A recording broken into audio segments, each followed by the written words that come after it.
Chapter 28:34. Luo Fan could only sigh helplessly at this moment. The judgment of the worlds wasn't too much. Given the tribulation level's understanding, with this rate of consumption, it would take a very long time for the tribulation level to suffer. Naturally, it wouldn't be able to inflict any punishment on the will of heaven and earth, although he had a different view on the time that he guessed it. However, it was clear that no matter how he guessed, it was an extremely long period of time for the worlds to carry out some operations. Looks like there's nothing more to say. He sighed.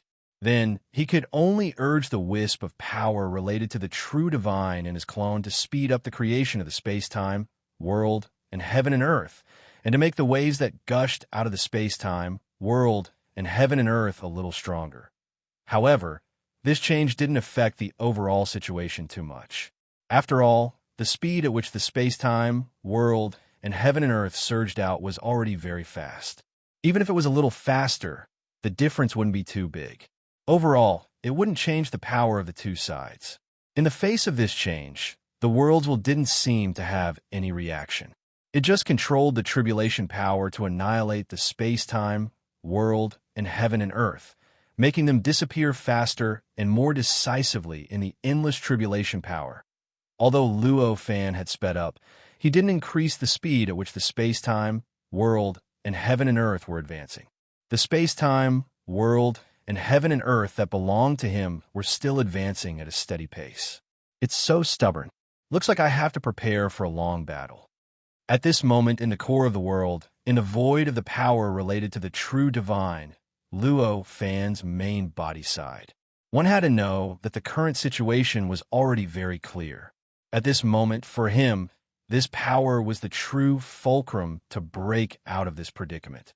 No matter what, no matter how the outside world developed, as long as he wanted to break the restrictions of the simulated chaotic state and pass his seventh tribulation, he couldn't let go of this power. Therefore, even if the clone and the worlds were in a stalemate, his main body didn't plan to make a move. Instead, he remained where he was and watched the battle between the Avatar and the worlds from an extraordinary perspective. At this moment, the simulated chaotic state had already calmed down. The various changes caused by the subtle changes caused by the power related to the true sage had already stabilized. Many worlds that had encountered unexpected tribulations or tribulations that had disappeared due to these changes had either passed the tribulations or perished in the tribulations. At this moment, everything in the simulated chaotic state had completely returned to its original state. In the original location of the perfect world, or in other words, in a location where the other founders of the perfect world had sensed the existence of the perfect world, the world that the founder of the perfect world had created had already passed through the first tribulation.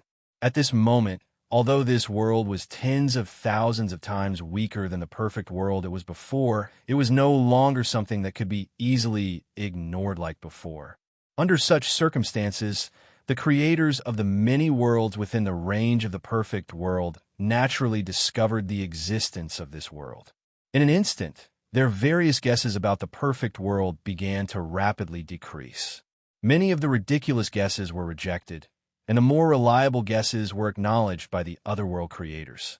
A frenzied wave of exploration of this world began to rise among the many heavens and earths. It must be known that the essence of that world hadn't changed much, and it was still a world created by the creator of the perfect world. However, compared to the worlds created by the other creators, this world was tiny to the point that even calling it an ant was a form of flattery. Under such circumstances, how could the worlds that were originally under the shadow of the perfect world give up on the opportunity to become the master? How could they give up on such a good opportunity to dig out all the secrets of that world?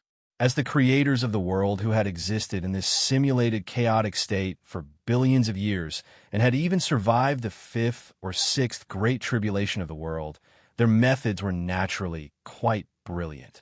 Although they couldn't absolutely cross the simulated chaotic state to explore other worlds, as long as there was a slight connection, they could think of many ways. At this moment, since the world created by the creator of the perfect world could be sensed by them, then it was clear that there was an extremely subtle connection between it and their world. and this connection was clearly enough for the world creators to make use of. Thus, all sorts of indescribable and mysterious means were continuously executed by the world creators. During this process, indescribable life forms began to use extremely strange methods to cross the barrier of the simulated chaotic state and invade the world created by the creator of the perfect world. It was as if the origin of heaven and earth had become a sieve. Every dog has its day. The creator of the perfect world could do nothing about it, although he could find most of the life forms that invaded his world and get rid of them. However, he couldn't guarantee that the invading life forms that he found were all the invading life forms. He couldn't prove that there were other hidden life forms apart from the life forms that he found, and this couldn't be guaranteed or proven, which meant that such life forms definitely existed. The appearance of such a thing also meant that the world that he had opened up was no longer a secret to the world creators who were originally under his shadow. Perhaps, in the next instant, the world creators would find a way to control this world. Just how did all of this happen? The creator of this world still felt like he was dreaming. Originally, he still had a perfect world that could suppress everything, but in the blink of an eye, everything had disappeared. His world had become as weak as an ant that could be crushed by the other world creators. It's time to make up my mind. After a long while, he sighed inwardly. He had already made up his mind. The reason why he could still be sensed by the other world creators that he had suppressed before was because he had done his best to place everything in the perfect world on the new world that he had created, because this world had inherited almost everything that the perfect world could inherit. It would also inherit the connection between the perfect world and the other worlds. And it was this connection that allowed his world to enter the eyes of the other worlds, allowing the other world creators to find an opportunity to invade. There were two ways to avoid such an outcome.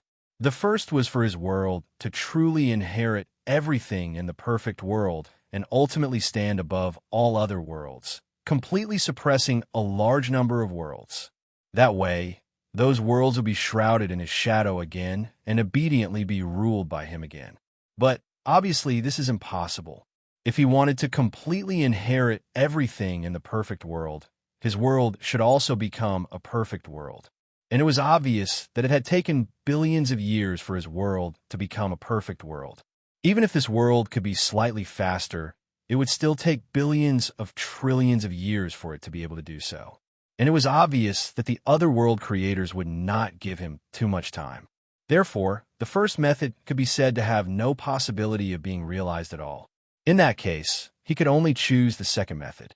The second method was also very simple, and that was to completely abandon everything in the perfect world. Through this abandonment, the connection between the perfect world and the other worlds would be completely severed. Once this was successfully severed, the world would also be completely free and disappear from the eyes of the other world creators. In that case, what happened to this world would naturally not exist to the other worlds. And this non-existence was obviously very important to the current world. There was no way to choose the first method. No matter how great the second choice seemed to be, the world creators could only make this choice. Therefore, at this moment, after confirming that there must be living beings sent by the other world creators that he had not discovered in this world, he quickly made a decision. At that moment, his heart trembled. The world that he had spent a lot of effort to maintain and balance had completely lost its balance at this moment. In the blink of an eye, the entire world had fallen into an absolute disaster. In the blink of an eye, the world had returned to the state when the first great tribulation of the world was wreaking havoc. That state was so terrifying that it made all living beings, and even all spirituality in this world, fall into a state of hysteria. However, this was a disaster that came from the creator of this world. How could it be solved by some living creatures and spirits, just by being hysterical? In that instant, all the creators of this world started to crumble in the process.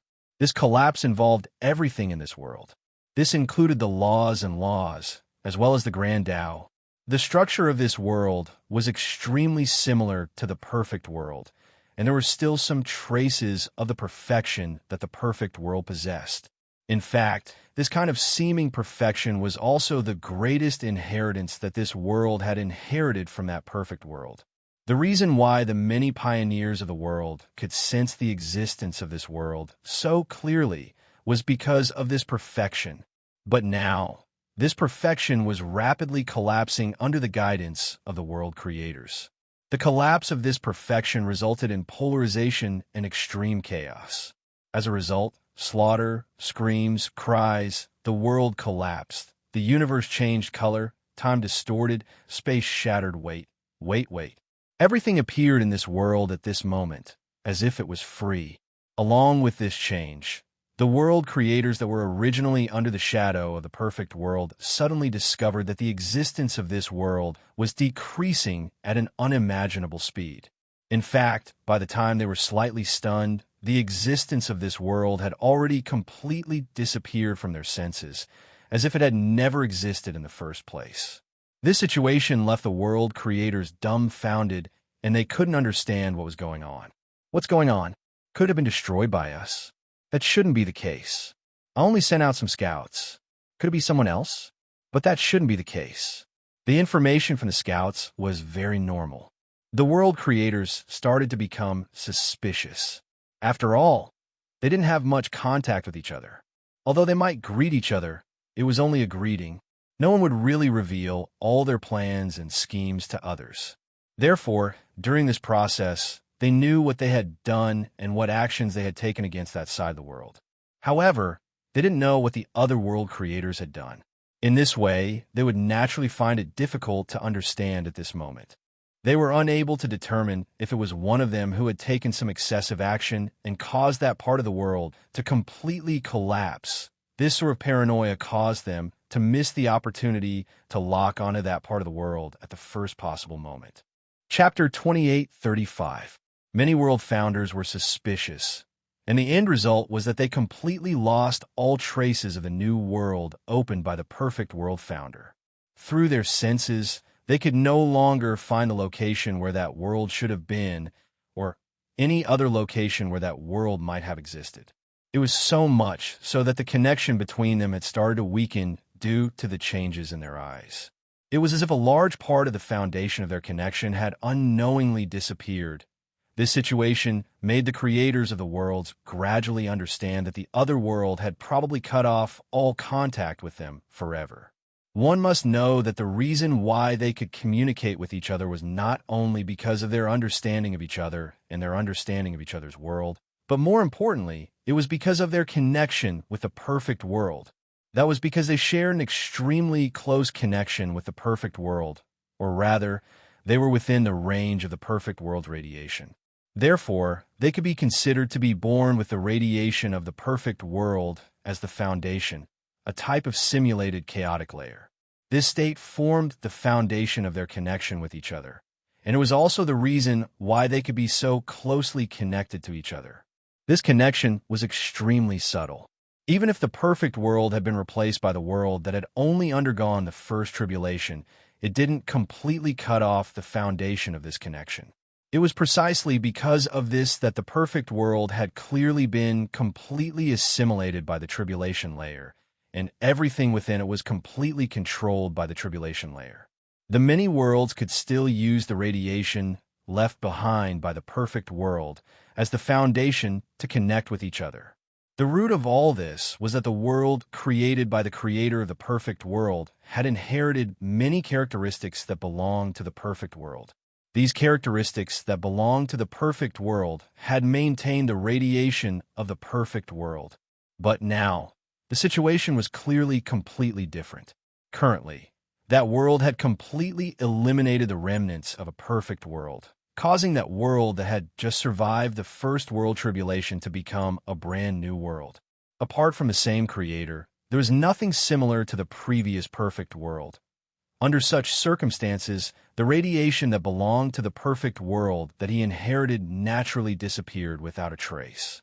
The result of its disappearance was that the many worlds that relied on this radiation to maintain a close connection finally lost the foundation of this close connection. Currently, they had not lost each other's position, but because of the various inexplicable exchanges between them in the process of the existence of the radiation, they had vaguely established a kind of seemingly right, but actually wrong connection.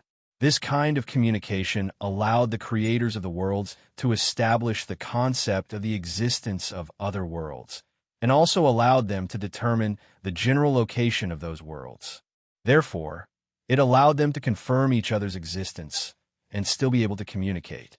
However, because there was no radiation as the foundation of the whole, this connection was just like lines connecting each other and did not feel like a flat surface supporting everything. It was as if there was originally a heavenly path that connected many worlds, but now there was only a narrow path that allowed a few places to move between each other. Facing such a situation, the focus of the world founders had already shifted from that region of the world.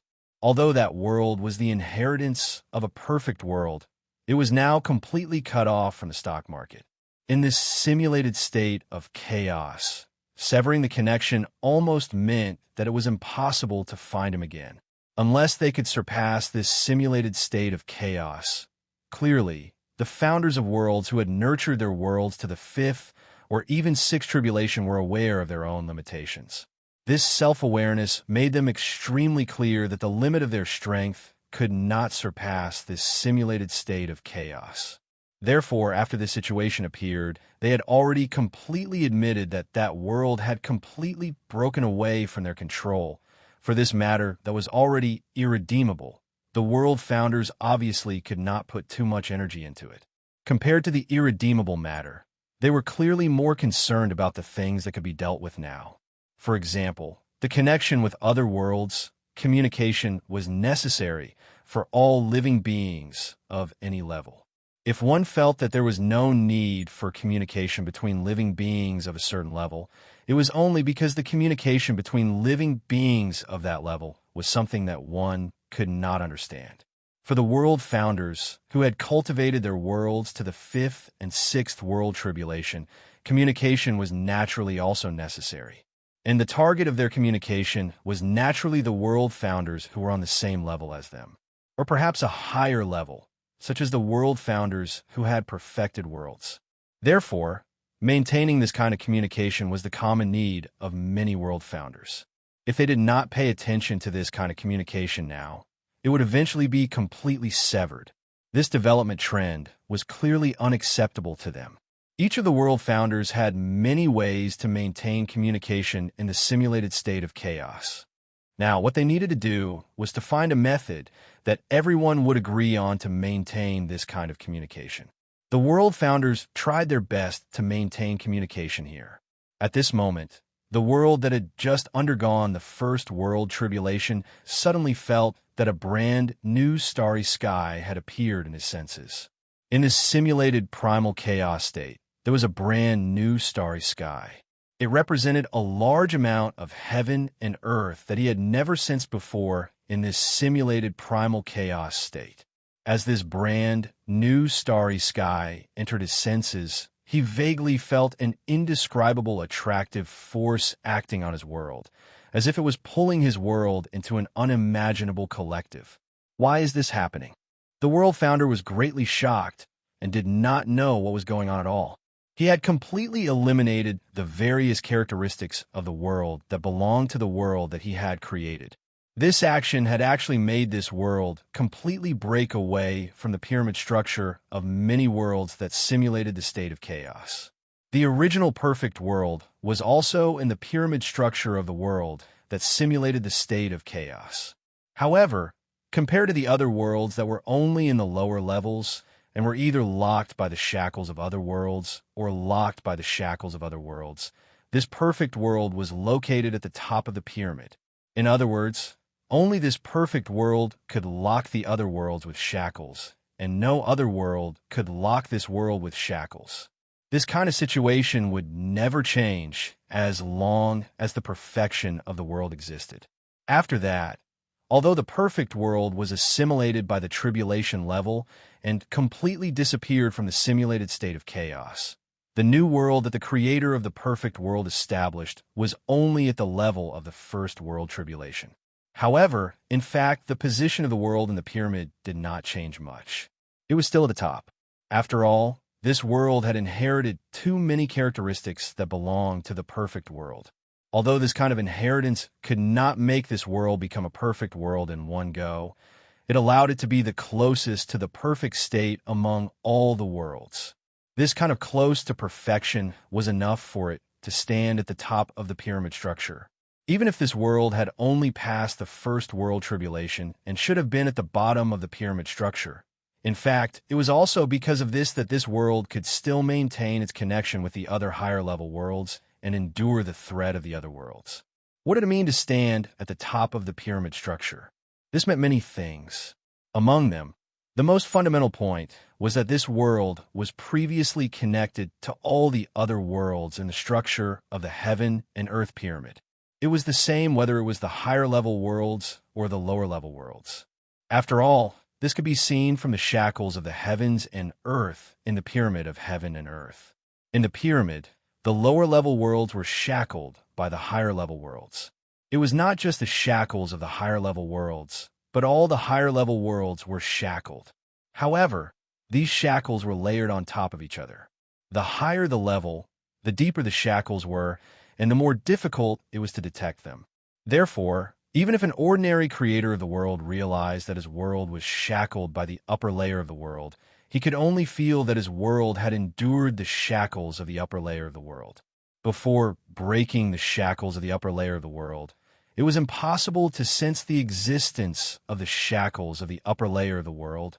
In this way, after advancing layer by layer to the top of the pyramid, the perfect world that stood at the top obviously had shackles that penetrated through the billions of worlds that simulated the state of chaos.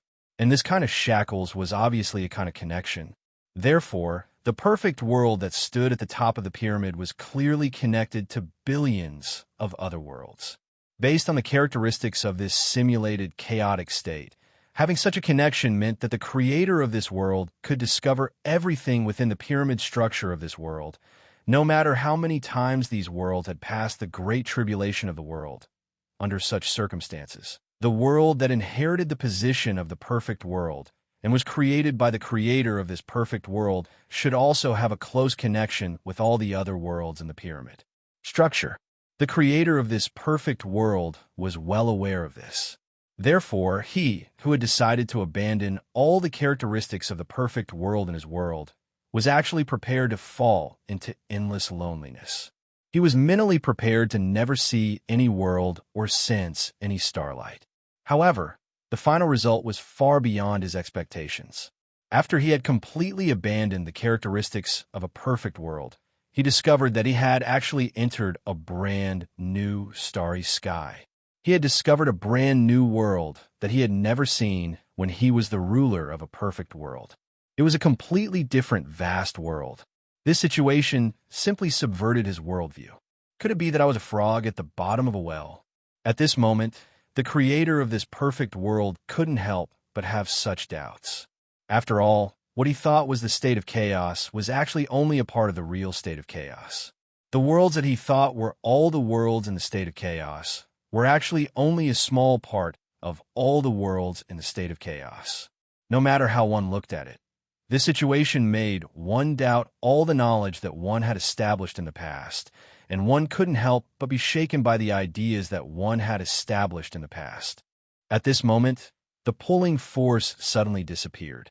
The creator of this perfect world found that the brand new world that he had created, which had only passed the first great tribulation of the world, had already entered a layer of chaos simulation. It was a layer of chaos simulation called the transportation network layer. The transportation network layer's name was told to him by the information naturally transmitted by the layer of chaos simulation after he entered the layer of chaos simulation. From this, it could be seen that the so-called transportation network layer had clearly passed at least one layer's tribulation. Without passing the layer's tribulation, it wouldn't have been directly recognized by the state of chaos simulation, and it wouldn't have been naturally instilled with its name. There's actually such a chaotic layer that exists purely for the purpose of communication. The creator of this perfect world couldn't help but be amazed by the creativity of the creator of the transportation network layer. One had to know that there were actually quite a number of chaotic layers that he had learned about. Among them, almost all chaotic layers were formed due to various reasons, such as complementing each other, assisting each other, or the fact that they could fuse resources to improve together. Chapter 2836. The world that the creator of a perfect world had created was now in a layer of chaos simulation that was completely different from any other layer of chaos simulation that he had ever known. This layer of chaos simulation directly indicated that the meaning of its existence was to facilitate the connection and communication between the many worlds. How could the creator of the perfect world have ever seen such a simulated chaotic state?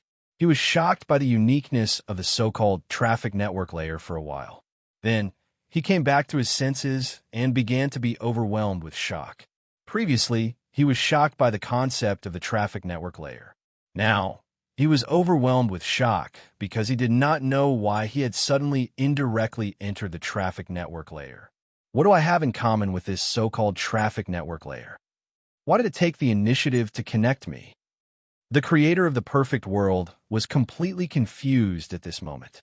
He did not understand the root of all this. The number of worlds in the traffic network layer was tens of thousands of times less than the number of worlds that he could sense in the past. However, the number of worlds had to be calculated in the hundreds of millions. With so many worlds existing here, the addition of a new world was like a drop of water thrown into the ocean. It did not cause any ripples in the traffic network layer at all. Especially at this time, when there were new worlds joining the transportation network layer at every moment. It was even more so. At this moment, the creator of the perfect world felt as if he had entered a group that he had never come into contact with before. It was as if his entire world had been greatly expanded. Fellow Taoist, have you just arrived? At this moment, a voice suddenly came into his ears. The transmission of this voice shocked the creator of the perfect world. He had never encountered such a thing in the process of his cultivation for billions of trillion years. There is actually someone who could directly send a voice into his ears across the world, allowing him to hear such a voice so clearly with his own ears. In the past, he had always been the active party in contacting the other world creators. He had always relied on the connection between his perfect world and the other worlds. In other words, his perfect world radiated to other worlds to transmit his thoughts and voice. Then, through this radiation, he would receive the thoughts and voices of the other world creators. Now that he was in a passive state and could not even feel any movement, he had not experienced something like this for billions of years. However, he quickly reacted and understood that this was the characteristic of the traffic network layer that he was in at this moment. Fellow Taoist, perhaps you're not used to the traffic network layer. In fact, here we're like living beings in the same world. There will be no obstacles in communicating. The voice laughed at this moment. At this moment, through the characteristics of the traffic network layer, the creator of the perfect world had already discovered the source of the voice. It was in a world several nodes away. A node was a world, and several nodes away was a location several worlds away from this place. I see. This is indeed my first time here, so I don't understand the special characteristics of this place at all. I made a fool of myself. The Grand Perfection World creator side. At this moment, he had already instinctively understood how to send his voice to the target location and into the ears of the world creator who was talking to him. The creator of the world had clearly seen the performance of many new world creators. At this moment, he was not too surprised by the performance of the perfect world creator. After roughly welcoming the creator of the perfect world, he began to talk about the purpose of contacting the creator of the perfect world this time. The purpose was none other than to rope in the perfect world creator of the perfect world for his own alliance. As soon as he stated his purpose, the creator of the perfect world couldn't help but be a little dumbfounded. Forming an alliance between worlds and being able to rope in new members one by one and work hard to strengthen his own alliance. If the world was replaced with cultivators, it would make sense. World? How is this possible? However, Very soon, he slapped his head and scolded himself for forgetting that this was the traffic network layer and not the simulated chaotic state outside. It couldn't be more normal for this place to have its own characteristics. With just this small change, the creator of the perfect world became even more interested in the traffic network layer in front of him. This was a completely different characteristic from the other chaotic states. The scenery that the creator of the perfect world had never seen before was too attractive to him. Now that a world creator was trying to rope him in, it was clearly the best opportunity for him to understand the traffic network layer. Therefore, the creator of the perfect world didn't give the creator an answer at this moment. Instead, he began to use various verbal techniques to inquire about the situation of the traffic network layer. The creator of the heaven and earth had clearly expected this kind of behavior from him. After all, they were all world creators. Who would be stupid? Who would randomly choose a side without knowing what the situation was like? Therefore, it was normal for a world creator to inquire about the situation of the traffic network layer and gain a deeper understanding of it. Then, through all kinds of understanding, he would weigh what he should do to get the most out of it. In this way, the creator of the heaven and earth naturally didn't have any negative emotions towards the creator of the perfect world. This time, he had come to rope in the creator of the perfect world only to express his own will. He didn't want the creator of the perfect world to make a decision immediately. Naturally, he was happy to communicate with the creator of the perfect world. After some communication, the creator of the perfect world had a general understanding of the situation of the traffic network layer. He understood that the traffic network layer was currently in a state of imminent chaos. He also understood that this was a great opportunity for him. No wonder I could be pulled into this chaotic layer. It turns out that this place has completely broken free from the shackles.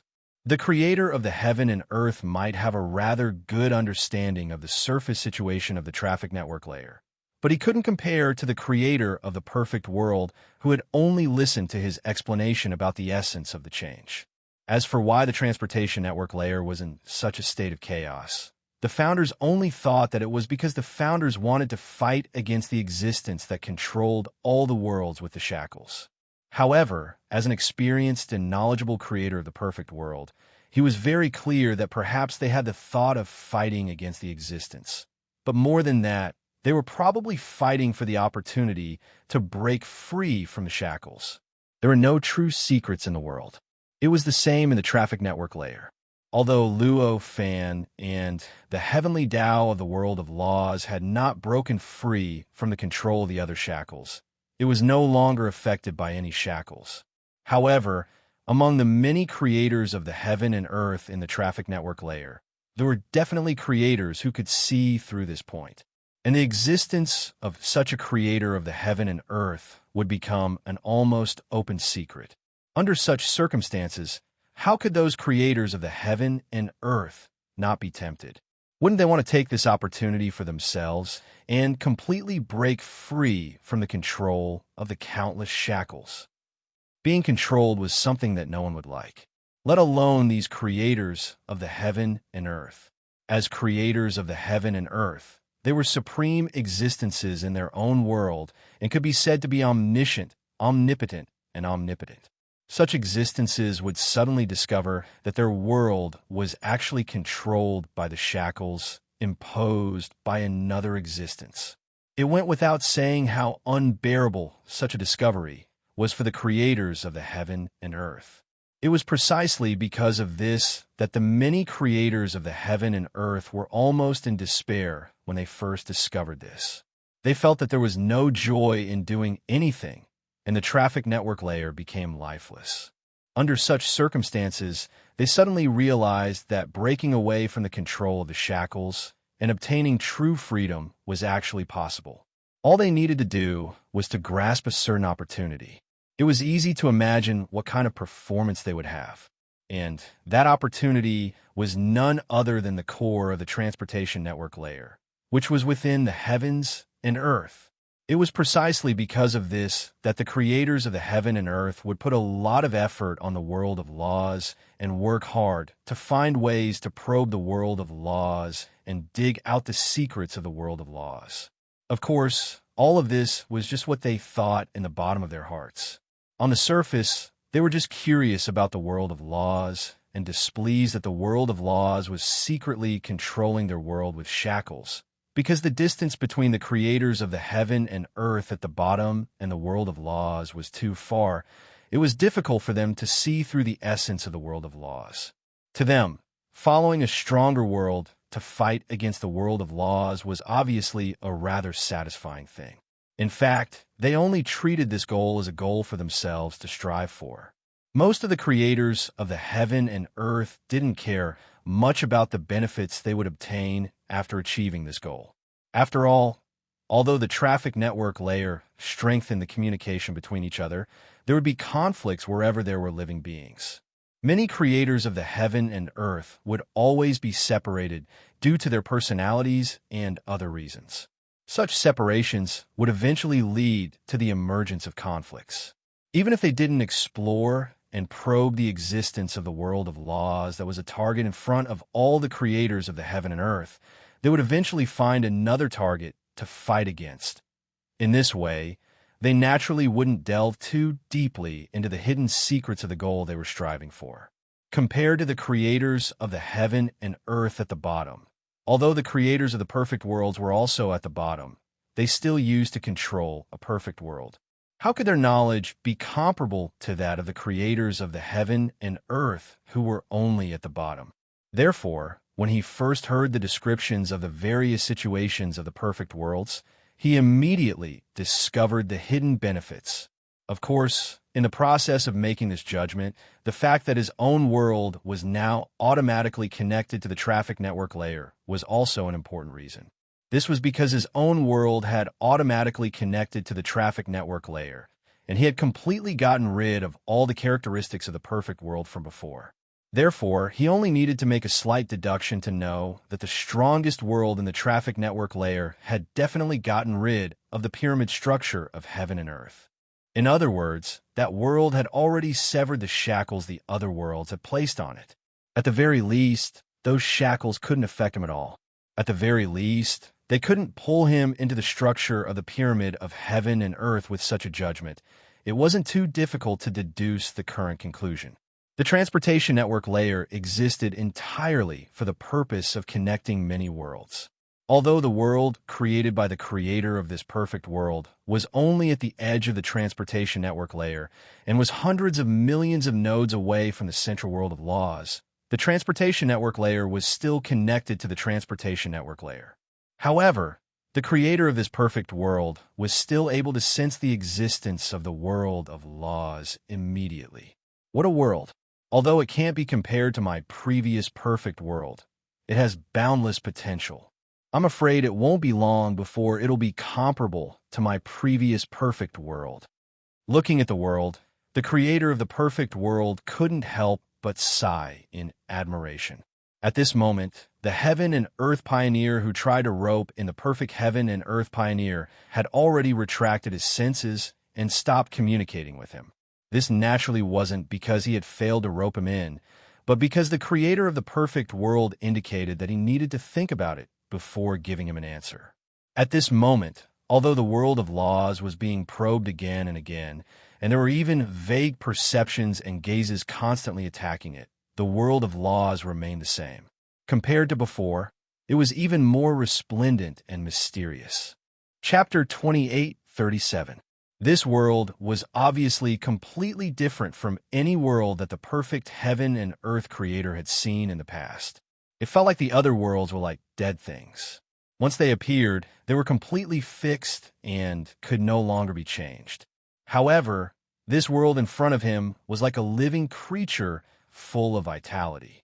It seemed to be getting stronger and more perfect with every passing moment. This world felt even stronger than the perfect heaven and earth he had seen in the past. How can such a world exist? Seeing this world, the perfect heaven and earth creator was shocked. He even felt that his worldview had almost been overturned. Vaguely, he had already understood why this so-called transportation network layer could actually transcend the structure of the pyramid of heaven and earth. With such a world standing at the peak, the countless worlds naturally wouldn't be controlled by other worlds. Immediately after, he felt an inexplicable worry in his heart. What exactly has happened to this world? Why are the other worlds so hostile towards it? They've actually united to the point of wanting to probe it? Compared to the other world creators, the perfect heaven and earth creator who had just joined the transportation network layer was full of curiosity and awe for the world of laws. Perhaps he even had the idea of exploring its secrets. However, this idea wasn't so strong that he wanted to break down the world of laws. Therefore, at this time, when he discovered that almost all the world creators in the entire transportation network layer were hostile to the world of laws and were planning to go forward and devour it, he instead stood on the side of the world of laws and was worried for it. The transportation network layer was countless times more lively than the other layers that simulated the state of chaos. At every moment, there were all kinds of things happening between worlds. All kinds of exchanges and cooperation that couldn't appear in the other layers that simulated the state of chaos were happening all the time. In fact, the path that should have been a place for many living beings to come and go had been transformed into various relay stations and markets due to the power of the world's founders. There were many living beings bustling about at all times, making the entire transportation network much livelier. The perfect heaven and earth creator was now extremely curious about everything in the entire transportation network layer. This kind of thing had never appeared in any other layer that simulated the state of chaos. The markets and stations outside of the world were obviously what he was most curious about. Hence, after the world settled down, he split out a clone and directly left his own world, stepping into the path of the transportation network layer. This path was in an extremely mysterious state. It was like heaven and earth, like time and space, like the world, and also like it was above everything. It seemed like it was in the primal chaos, but also seemed like it was outside the primal chaos. Any living being that stepped into it would feel as if they had stepped into a state of chaos. However, he would not suffer from the oppression and assimilation that he would inevitably suffer when he stepped into the state of chaos. This kind of feeling was enough to make those who were not founders of the universe feel despair. Stepping into this place did not feel much better than stepping into the true state of chaos. However, it was a feeling that could be easily endured by the world's creators. After all, the world creators were in direct contact with the state of chaos. They could clearly sense the corrosion, oppression, and assimilation of the state of chaos to their world at every moment. Compared to the corrosion, oppression, and assimilation of the world, what was the feeling of being in a state of chaos on the transportation network layer? Even if it was not even 1/10,000th of what they felt in the heaven and earth. Hence, it was actually quite difficult for living beings who were not founders of the universe to travel on this path. At the very least, it was impossible for them to walk on this path without any protection like the world creators. Of course, difficulty was difficulty. Compared to the simulated state of chaos, having this path was already tens of thousands of times better for living beings who were not founders of the universe. At the very least, as long as they had a certain amount of protection, they would be able to endure this path. On the other hand, no matter how much protection they had in the simulated state of chaos, as long as they could not become world creators and could not obtain the world they created to protect themselves, they would not even have the ability to think. The perfect heaven and earth creator focused slightly and suppressed the various negative feelings that were produced when he stepped on the path. As a result, his senses also instantly returned to normal. After that, he began to travel market after market in the transportation network layer. The number of worlds in the transportation network layer was calculated in the hundreds of millions. Compared to the total number of worlds that the perfect heaven and earth creator had seen before, this number was naturally insignificant. However, compared to the living beings in any world, or even the creators of the world in the transportation network layer, this number was already an unimaginably huge number. To those living beings, the transportation network layer was not just a small place like the perfect heaven and earth creator at all. Instead, it was an extremely vast and boundless place that was like a supreme place above the heavens. Living beings who were not founders of the universe were filled with endless reverence for such a place. They understood everything here with reverence. Here, all their activities were carried out on the basis of following the rules of the transportation network layer itself. These markets and relay stations were also formed on this basis. Around those markets and relay stations, there were all sorts of formations protecting them, causing those areas to be like space stations in the vacuum of the universe, forming an independent entity. All living beings entering and leaving these markets and relay stations were solemn, as if they had stepped into a forbidden zone for life. Legend has it that in the past, there were still some native races on the ancient road of chaos. However, at some point in time, they no longer appeared in front of people. In a certain market, the perfect heaven and earth creator was chatting with an old man. That old man was not the creator of heaven and earth, but rather an ordinary living being. Of course, he was only an ordinary living being compared to the world creators. In terms of the level of life, this old man's strength had already surpassed the false sage stage. His strength was definitely not weak in any world. It was said that this old man had already appeared when the market was established.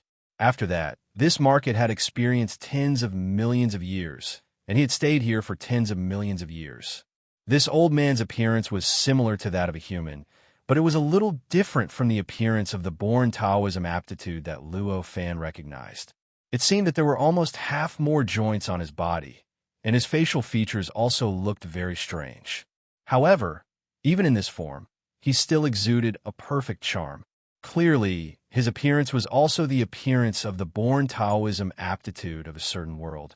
It was also because of this that his appearance would not be rejected by any living being. After all, in this market, almost every living being came from a different world. Different worlds naturally had different pioneers of heaven and earth. With different world creators, the appearance of the born Taoism aptitude in their world would naturally be completely different. Among the different appearances of the born Taoism aptitude, there were too many appearances that were extremely perfect in the eyes of this world, but in the eyes of the living beings in other worlds, they were completely monsters. For example, in the eyes of a consummate heaven and earth creator, the old man's appearance was that of a monster. Of course, in the eyes of this old man, the appearance of the perfect heaven and earth creator was also a monster in the eyes of this old man. If it was purely in terms of appearance, it was already quite rare for any two creatures to not hate each other. If they wanted to truly interact with each other, or even establish friendship and open hearts, then that was practically impossible. However, all of this was based on appearance. With the additional identity of being the born Taoism aptitude of a certain world, any appearance would naturally have a perfect charm. This kind of perfection was enough to make an existence, no matter how picky they were about aesthetics, be able to sense the charm of other living beings that did not conform to their aesthetic standards. This was not because the world would add an invisible charm to the living beings after becoming the born Taoism aptitude of a certain world. Instead, after becoming the born Taoism aptitude of a certain world, this appearance would naturally begin to be incorporated into the world's own rules, laws, and even the operation of the great Tao. Once this kind of operation was added, the born Taoism aptitude would naturally be gradually adjusted by the world. In the end, it would become incomparably compatible with the world and even reflect the various mysteries of the world. Even the creator of the world had to go through the same process. Of course, for the world creators, this process would not happen outside of their senses like other living beings. Instead, it would happen directly within the scope of the world creator's control. In other words, this kind of adjustment could even be considered as the world's guidance, and the world creators would automatically adjust their bodies accordingly. Once this adjustment was completed, the appearance of a living being with a connate Taoism aptitude would naturally contain the profoundness and mysteries of the world. After all, compared to the consciousness of any living being, the world was still inherently stronger. The existence that reflected the world would naturally make living beings feel profoundness and mysteries. This combination of profoundness and mysteries was a kind of perfect charm This was the fundamental reason why the form of a living being would naturally give off a sense of perfection after becoming the born Taoism aptitude of a certain world. It was precisely because of such a perfect existence that living beings of different appearances could successfully communicate with each other, and there would not be any obvious discrimination. Of course, it was just that there would not be too obvious discrimination. In the end, discrimination was inevitable. After all, the level of the world was different, so the perfect charm obtained by the born Taoism aptitude of the world would be different. Some worlds were more powerful and more perfect, so the perfect charm obtained by the born Taoism aptitude would be stronger. On the other hand, if the level of the world was not high enough, the perfect charm obtained by the born Taoism aptitude would naturally be weakened. The difference brought about by the difference in the world one came from was enough to make many living beings look at each other in a different light. As a result, invisible discrimination would appear. Compared to the discrimination that appeared because of region in ordinary worlds, this kind of invisible discrimination outside the world was more direct. If the perfect charm contained in one's appearance was inferior to others, it meant that the world one came from was inferior. If the perfect charm contained in one's appearance was superior to others, it meant that the world one came from was stronger than others. It could be said that in this world, one look was enough to determine whether one was at the top or the bottom of the chain of contempt. This was because two living beings only needed to meet for the first time to determine whether they were of the same level of origin. Naturally, they could also determine whether the two living beings could communicate equally. The meeting between the perfect world and the old man had also gone through this process. For the old man, he was extremely shocked when he saw the perfect world creator and instantly raised the status of the perfect world creator to a new height.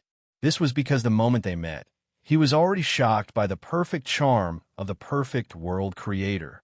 This kind of perfect charm was the strongest among the countless living beings he had seen in the tens of millions of years in this market. Compared to the perfect world creator, the perfect charm of all other living beings was as disgusting as rotten meat. How powerful was the world to be able to bestow such perfect charm on one's appearance? If it was not for the fact that the perfect world creator's appearance was not human at all, he would have suspected that the perfect world creator had come from the world of laws. It was precisely because of this that he would reveal everything he knew to the creator of the perfect world before him. Is that so? There are actually native living beings? The perfect world creator was extremely curious. If there were native living beings outside other worlds that simulated the chaotic state, he would not be surprised. This was because the existence of other worlds that simulated the chaotic state allowed such a situation to occur.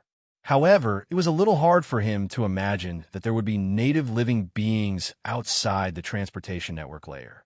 Chapter 28:38. There are legends, and there are also some ruins that are suspected to be created by the natives on the ancient road. It's just that, from ancient times until now, no one has any clear evidence to prove that they've seen those natives with their own eyes. The old man sighed at the perfect world creator. Ruins? Are there any such ruins nearby? The perfect world creator asked curiously. The old man's expression changed slightly when he heard that. Fellow Taoist, could it be that you want to explore the ruins of the natives? Those ruins aren't simple. For us, it's a place of death. Even if 10,000 people go in, there might not even be one person who can come out alive. I advise fellow Taoist not to seek trouble for yourself. The perfect world creator became even more curious at this time. It was just a ruin, yet it was actually so dangerous. What was going on with the natives back then? As for the impact of this danger on him, he wasn't worried at all. After all, he was the perfect world creator. As the creator of a perfect world, although he had lost the world, all the improvements that he had obtained from the perfect world hadn't been reduced in the slightest.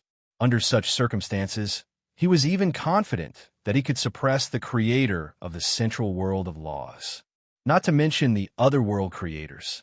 With such confidence, no place in the transportation network layer was enough to make him feel apprehensive, even if it was a ruin that was said to have no chance of coming out alive. Fellow Taoist, you've misunderstood. I'm just curious. The perfect world creator smiled.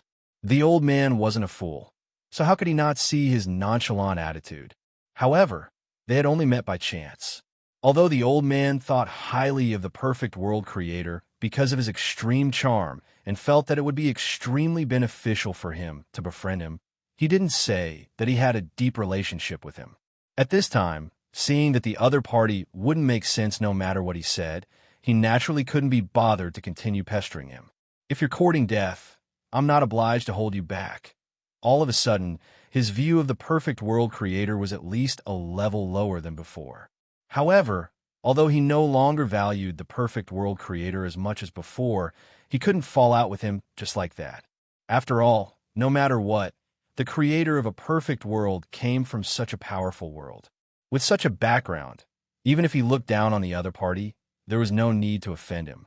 As such, the old man did not say much after that. He simply pointed out the ruins of the native life forms in the vicinity to the great perfection world creator.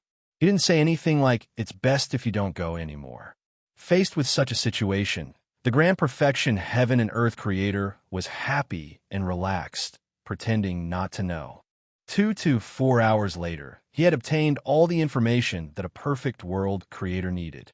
He didn't stay in this market any longer. He directly left the market and headed towards the ruins. It's a pity that he has such a background. The old man could not help but sigh as he watched him leave. In his opinion, this was the last time the creator of the perfect world would appear before him. The grand perfection heaven and earth creator naturally didn't care about the old man's pity. At this moment, his curiosity about the market had been completely replaced by curiosity about the native life forms. Living beings who were not creators of the universe were like blind people in the transportation network layer. However, for creators of the universe like them, the roads in the transportation network layer were so clear that they could even see the end of the road with a single glance. The ruins of the native life forms were hidden beside the road and existed on the road. At a glance, the ruins of the native life forms didn't seem special at all. It was just like the most normal road. Only by understanding the existence of such a relic could one discover the clues of its existence and confirm the existence of such a relic. It was precisely because of this that although the grand perfection heaven and earth creator could envelop the entire transportation network layer with his senses, he didn't discover the existence of such ruins at all. At this moment, the way the grand perfection heaven and earth creator looked at the transportation network layer underwent a subtle change. There seemed to be an indescribable fog shrouding the entire transportation network layer, covering every section of the road. There seemed to be layers of it, as if there were countless secrets hidden within. What a wonderful chaotic layer. It can actually give birth to so many unexpected existences. Native are these living beings that were born specifically for the environment of this chaotic layer? Who created it? Which world creator? Or is it chaos itself? Or is it a predestined fate? Many thoughts flashed through his mind, and he yearned to see the so-called native life forms even more. Very soon, he arrived at the location of the ruins that the old man had mentioned. After carefully observing it according to the method that the old man had mentioned, he quickly determined the entrance to the ruins. Although the ruins were called ruins, they were actually some kind of strange space-time that was attached to this road. This space-time was extremely special. It used the transportation network layer as its foundation, and its quality was completely different from any other world. It felt like the embryonic form of some kind of world.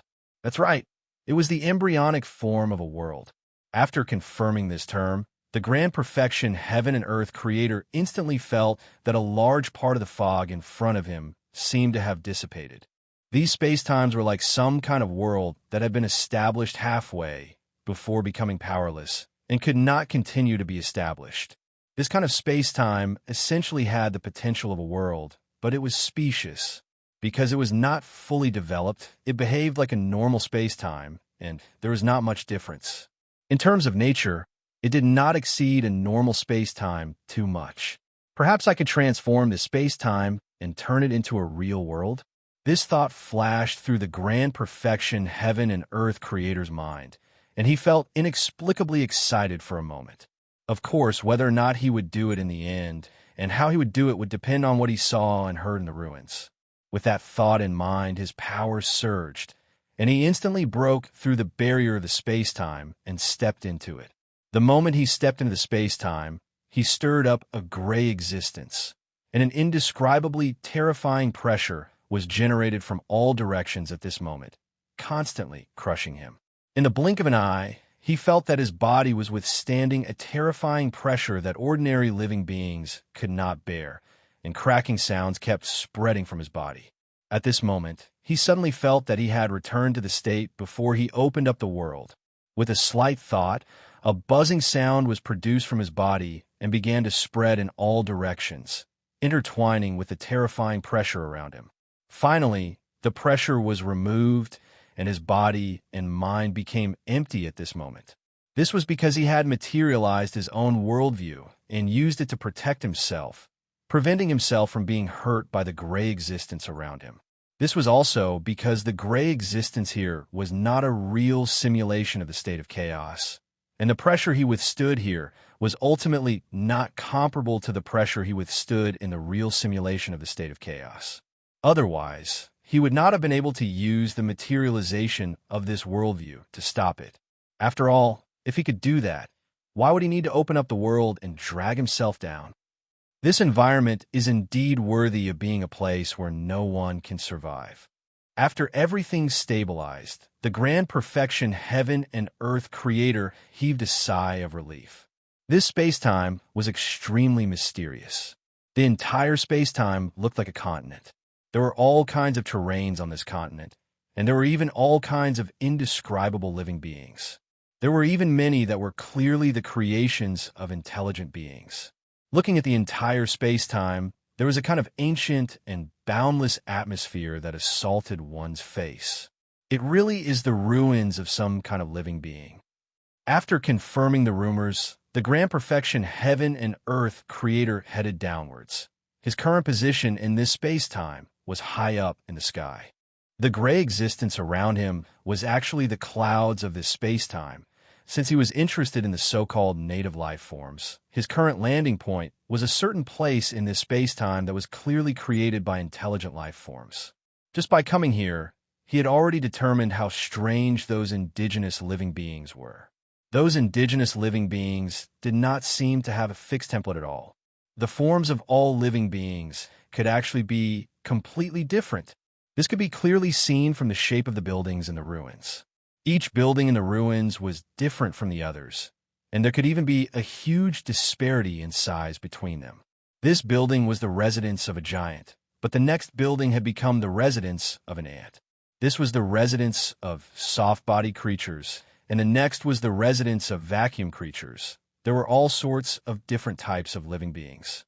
There were tens of thousands of buildings in the ruins, and the grand perfection heaven and earth creator had actually deduced the forms of tens of thousands of living beings that were suitable for these buildings.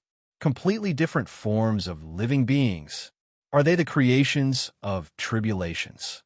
Looking at this, he had a general idea of how the indigenous living beings were created. The living beings created by the grand perfection heaven and earth creator would definitely have the characteristics of the grand perfection heaven and earth creator. Either their form was similar to the grand perfection heaven and earth creator, or their own aesthetic sense was either suitable or against the grand perfection heaven and earth creator's aesthetic sense. Clearly, the tens of thousands of completely different forms of living beings in a single ruin did not fit with the characteristics of a grand perfection heaven and earth creator's creation. So, it was easy to imagine that these native living beings were either born naturally or created by the tribulations.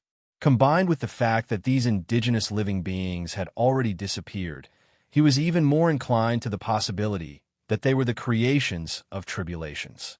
As long as there were traces, many things could be deduced. This was especially true for the grand perfection heaven and earth creator.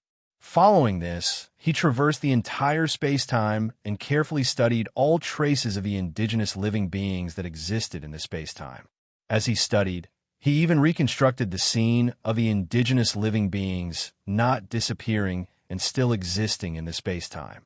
Standing on a certain tower-like creation, the grand perfection heaven and earth creator's eyes seemed to have countless light and shadows flowing within them. In his eyes, the originally desolate space-time seemed to have returned to its original state of extreme prosperity.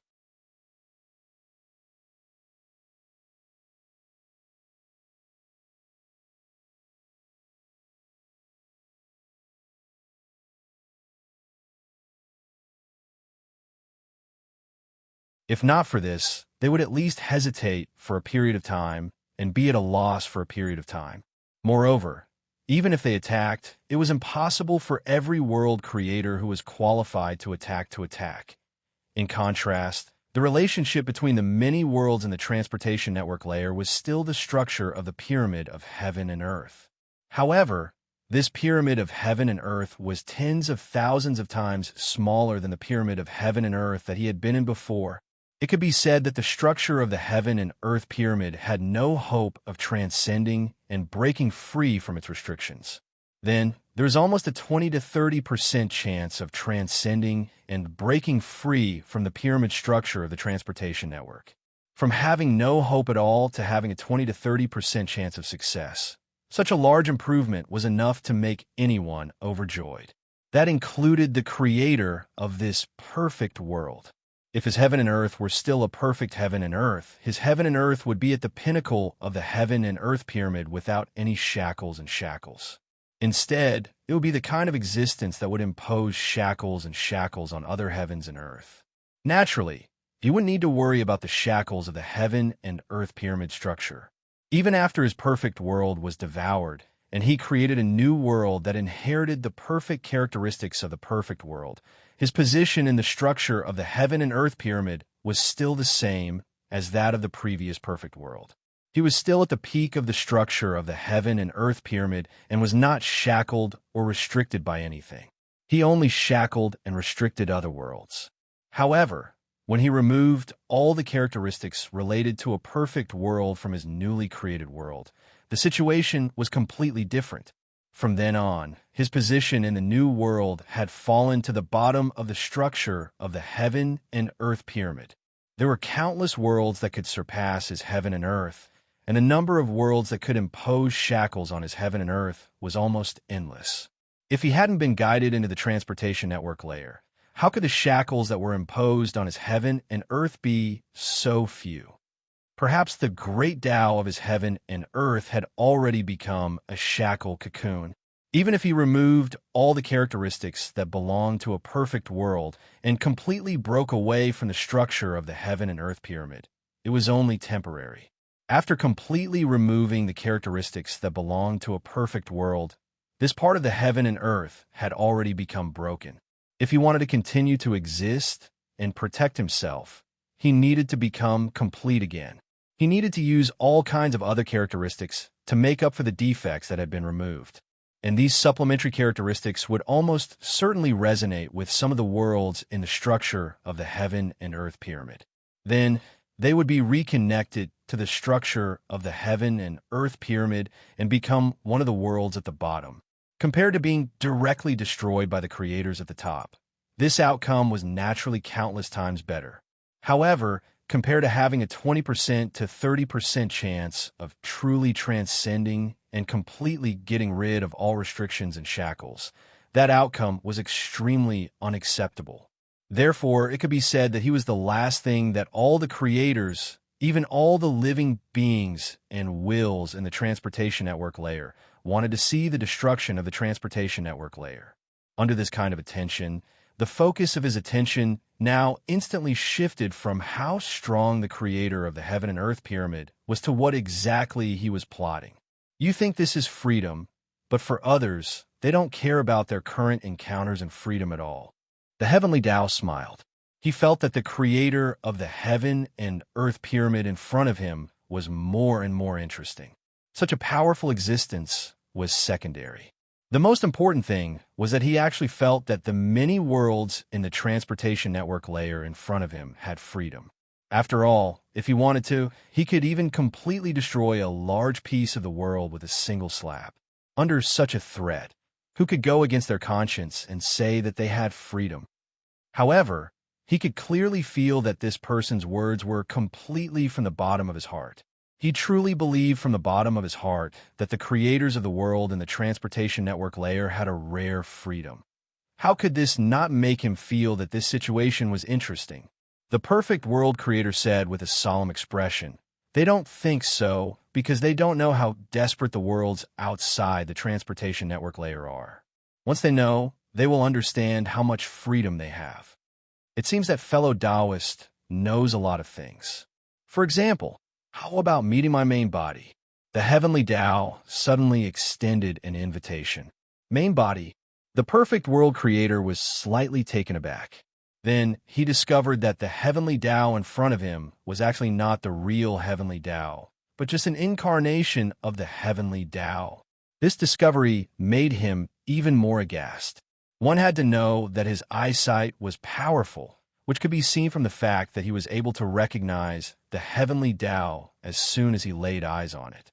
However, even with such eyesight, he actually didn't discover that the figure in front of him was not the heavenly Tao true body, but just an incarnation of the heavenly Tao. How could he not be shocked? It wasn't that he had been deceived, but that the incarnation of the heavenly Tao in front of him was simply too solid and real. It exuded the real charm that belonged to the true body, and the illusory charm that belonged to the incarnation almost didn't exist at all.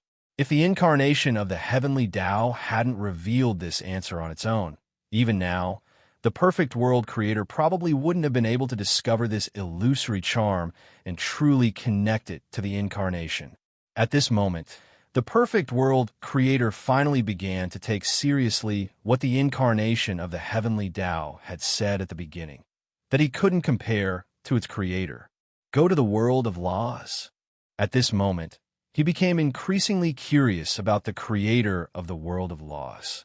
The creator was stronger than him, but the world he created had actually only survived the third Great Tribulation.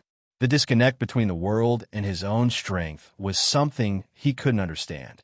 For a moment, he even felt that being able to obtain some benefits from the creator of the world of laws might be more valuable than maintaining the transportation network layer. You can say that. The incarnation of the heavenly Tao smiled slightly. Then he raised his hand, and the space-time in front of him instantly split apart. A passage leading to the endless distance appeared in front of him out of thin air. After seeing the passage appear, the incarnation of the heavenly Tao stepped into it without any hesitation and disappeared from this space-time in the blink of an eye. At this moment, the perfect world creator hesitated for a moment. But very soon, he suppressed all his hesitation and also stepped into the passage, heading towards the endless distance. In fact, his hesitation at this moment was the greatest fear he had for the creator of the world of laws. After all, he was only an incarnation at this moment. His real body was still in the world that he had opened up. Under such circumstances, even if his incarnation suffered any damage, his true body wouldn't be affected at all. Even under such circumstances, he was still hesitant about whether he should send this clone to the other party's territory. This was sufficient to show how wary he was of the creator of the world of laws. Chapter 2840. This is the world of laws. The creator of the perfect world couldn't help but ask as he looked at the misty world around him. If the world of laws could become the core world of the transportation network layer and become a world that was above all the other worlds here, its various laws should be quite perfect, right? However, looking at the world in front of him, it didn't seem like a world with perfect laws at all. This is just a parallel space-time of the world of laws. At this moment, a familiar voice entered his ears. This voice was quite similar to the voice of the heavenly Tao, but there was a faint, inexplicable difference.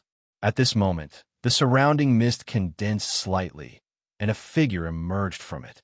From the looks of it, it seemed to be no different from the incarnation of the heavenly Tao from before. However, upon closer inspection, one would discover that there was an indescribable sense of reality to it. In contrast, the incarnation of the heavenly Tao from before was like a shadow, while this figure was the real body. Heavenly Tao? The creator of the perfect world pondered. That's me, creator of the perfect world. Why would I appear in such a small place? The heavenly Tao smiled at the creator of the perfect world. His eyes seemed to see through all the secrets of the creator of the perfect world. The expression of the creator of the perfect world changed slightly. He didn't expect the heavenly Tao to be able to discover his essence and to have such a clear understanding of the entire simulated chaotic state. He knew that this was just a small place. What perfect world? I don't understand. He immediately said, even I can see the charm of perfection on your body, even if I'm blind. However, why is your world so bad? Isn't a perfect world supposed to be a world that has survived 9 great tribulations? Or did you encounter a tribulation? The heavenly Tao asked curiously.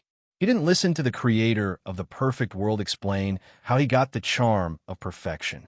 He had completely tacitly agreed that the creator of the world in front of him was from a perfect world. Looking at the heavenly Tao, who was completely certain of everything, the creator of the perfect world knew that no matter what he said, he could only sigh inwardly. 9. How did you come to this conclusion? The creator of the perfect world was suddenly stunned, and he was confused by the number that the heavenly Tao mentioned.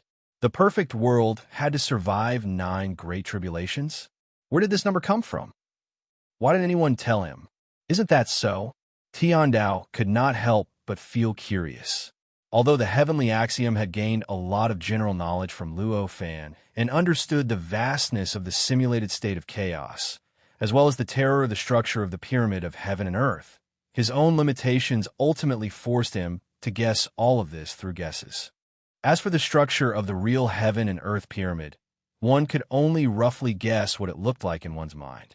As for the actual situation, whether or not the structure of the heaven and earth pyramid was as he thought, this was something he could not be sure of. According to the general knowledge given to him by Luo Fan, the heaven and earth pyramid should have a structure of 9 layers. The first heaven and earth tribulation was the first layer, the second layer was the second layer, and so on until the 9th layer. It should be the 9th layer. After all, this simulated primal chaos state was not the true primal chaos state. At this stage, the world could not transform into a big world. Therefore, there would probably be a world in a perfect state that was the perfect world. Before this, he had such an understanding of the structure of the heaven and earth pyramid. Therefore, after discovering that the creator of the heaven and earth had such a strong aura of perfection, he boldly guessed that the creator of the heaven and earth pyramid should have a perfect world. This kind of perfect world should have stood at the peak of the structure of the heaven and earth pyramid. How could it suddenly become a world that had survived a great tribulation and appear in the transportation network layer? He was extremely curious about this. He even felt that this might be a good opportunity for him to see the entire simulated primal chaos state clearly. Of course not. The creator of the perfect world sighed. The only thing this primal chaos can endure is the 7th great tribulation of the world. Any world that passes through the 7th great tribulation will be truly perfected. Of course not. Even now, he still felt extremely regretful about this. These days, he kept thinking about the whole process of triggering the great tribulation to attack the perfect world. In the end, he found that there was no problem with his actions at all. The real problem was actually this state of primal chaos. If this chaotic state wasn't limited to the current level of endurance and couldn't withstand higher tribulations of the world, his previous actions would have definitely allowed his world to successfully survive the 8th tribulation of the world. It was also because of this failure that he was truly sure that the tolerance of this state of primal chaos was limited. A perfect world that had survived 7 great tribulations was actually already at the peak of primal chaos 7 times. The heavenly Tao frowned at this moment. This answer was far too different for what he had guessed before. This is the parallel universe of the heaven and earth of laws. The creator of the perfect world did not dwell too much on the problem of the number. A failure was a failure, and even if he continued to dwell on it, time would not flow backwards. That's right. Although it looks different from the main body, it is indeed a part of the heaven and earth of laws. The heavenly Tao came back to his senses at this moment and smiled. He had some inexplicable guesses in his heart about the number of 7 times. He felt that it might have something to do with his creator, Luo Fan. The reason why he had such a guess was naturally because only Luo Fan could come up with a judgment that there were 9 great tribulations. This kind of deduction was completely from the bottom of his heart.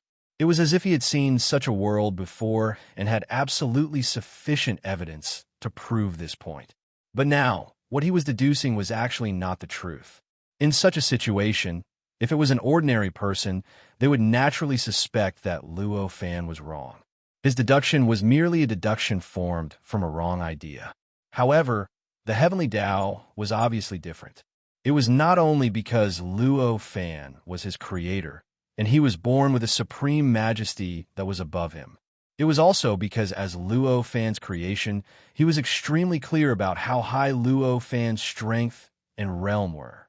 Not to mention anything else, this heaven and earth of laws had clearly far surpassed all the worlds he had seen before.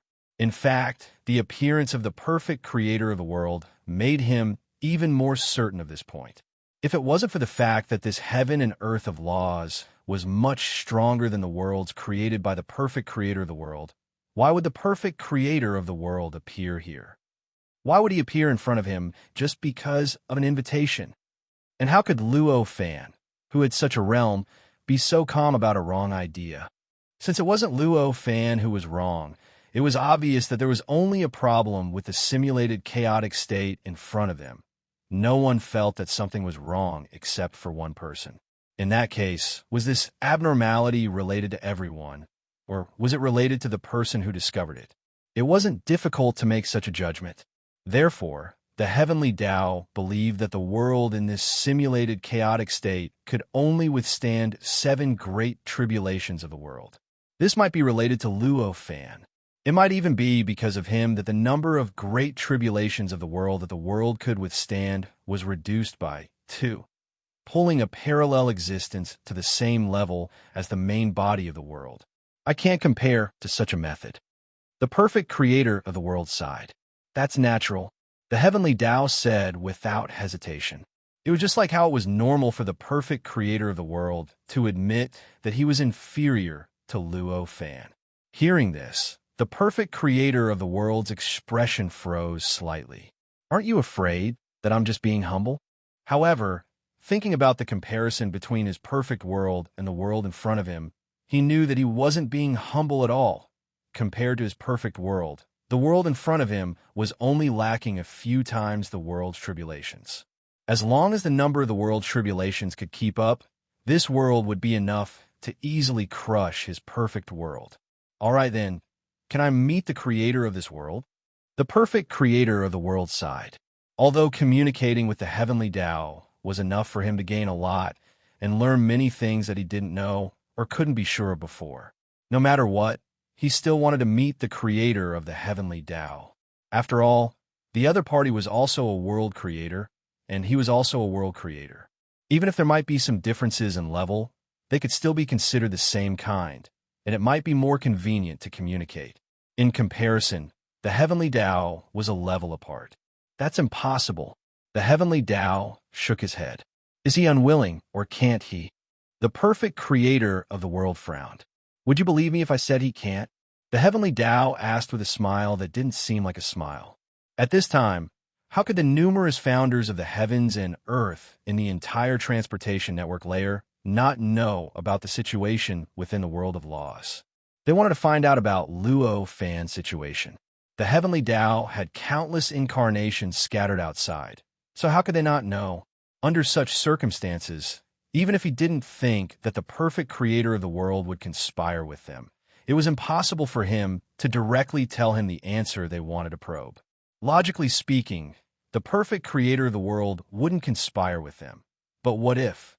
The trust between him and the perfect creator of the world hadn't reached that level yet, and it wasn't good to talk too deeply with a shallow acquaintance. I kind of believe it. The perfect creator of the world smiled bitterly. Indeed, as long as Luo Fan didn't appear in front of him, no matter what reason the heavenly Tao gave, whether it was because he couldn't, was unwilling, or simply had some difficulties, he wouldn't completely believe it. The heavenly Tao naturally knew what he meant. The perfect creator of the world instantly changed the topic and asked, "All right, then you didn't make me appear here just to satisfy my curiosity, did you? I want to know the true state of chaos." The heavenly Tao smiled. "The true state of chaos? Then I think you found the wrong person. I used to think that I knew a lot, but now I realize that what I know is just a drop in the ocean of chaos. Perhaps I know a little more than the average creator of the world, but I'm still countless light years away from the true state of chaos." The perfect creator of the world smiled bitterly. This wasn't an excuse, but what he really thought. If there was a simulated chaos layer like the transportation network layer here, then what about outside of it? Apart from this simulated chaos layer that he didn't know about before, were there any other simulated chaos layers that Ji Hong didn't know about before? Was the world bigger than the transportation network layer, or smaller than the transportation network layer, or was it simply bigger than the structure of the pyramid of heaven and earth that he knew before? In fact, was he the only creator of a perfect world in this simulated state of chaos? Was the perfect world he had cultivated before just one of the countless perfect worlds in this simulated state of chaos? In the past, he felt that the answer was no. He was already the strongest and the pinnacle existence in this simulated primal chaos state. The perfect world that he had nurtured was the only perfect world in this simulated primal chaos state. But now, he just felt that perhaps he was just a frog at the bottom of a well. Perhaps, in this simulated chaos, he was just one of the countless perfect world creators. If that was really the case, then the structure of the pyramid of heaven and earth that he originally knew, which contained almost all the worlds in the simulated chaos, might only exist based on his perfect world. Perhaps there were countless structures of the pyramid of heaven and earth outside of the pyramid of heaven and earth.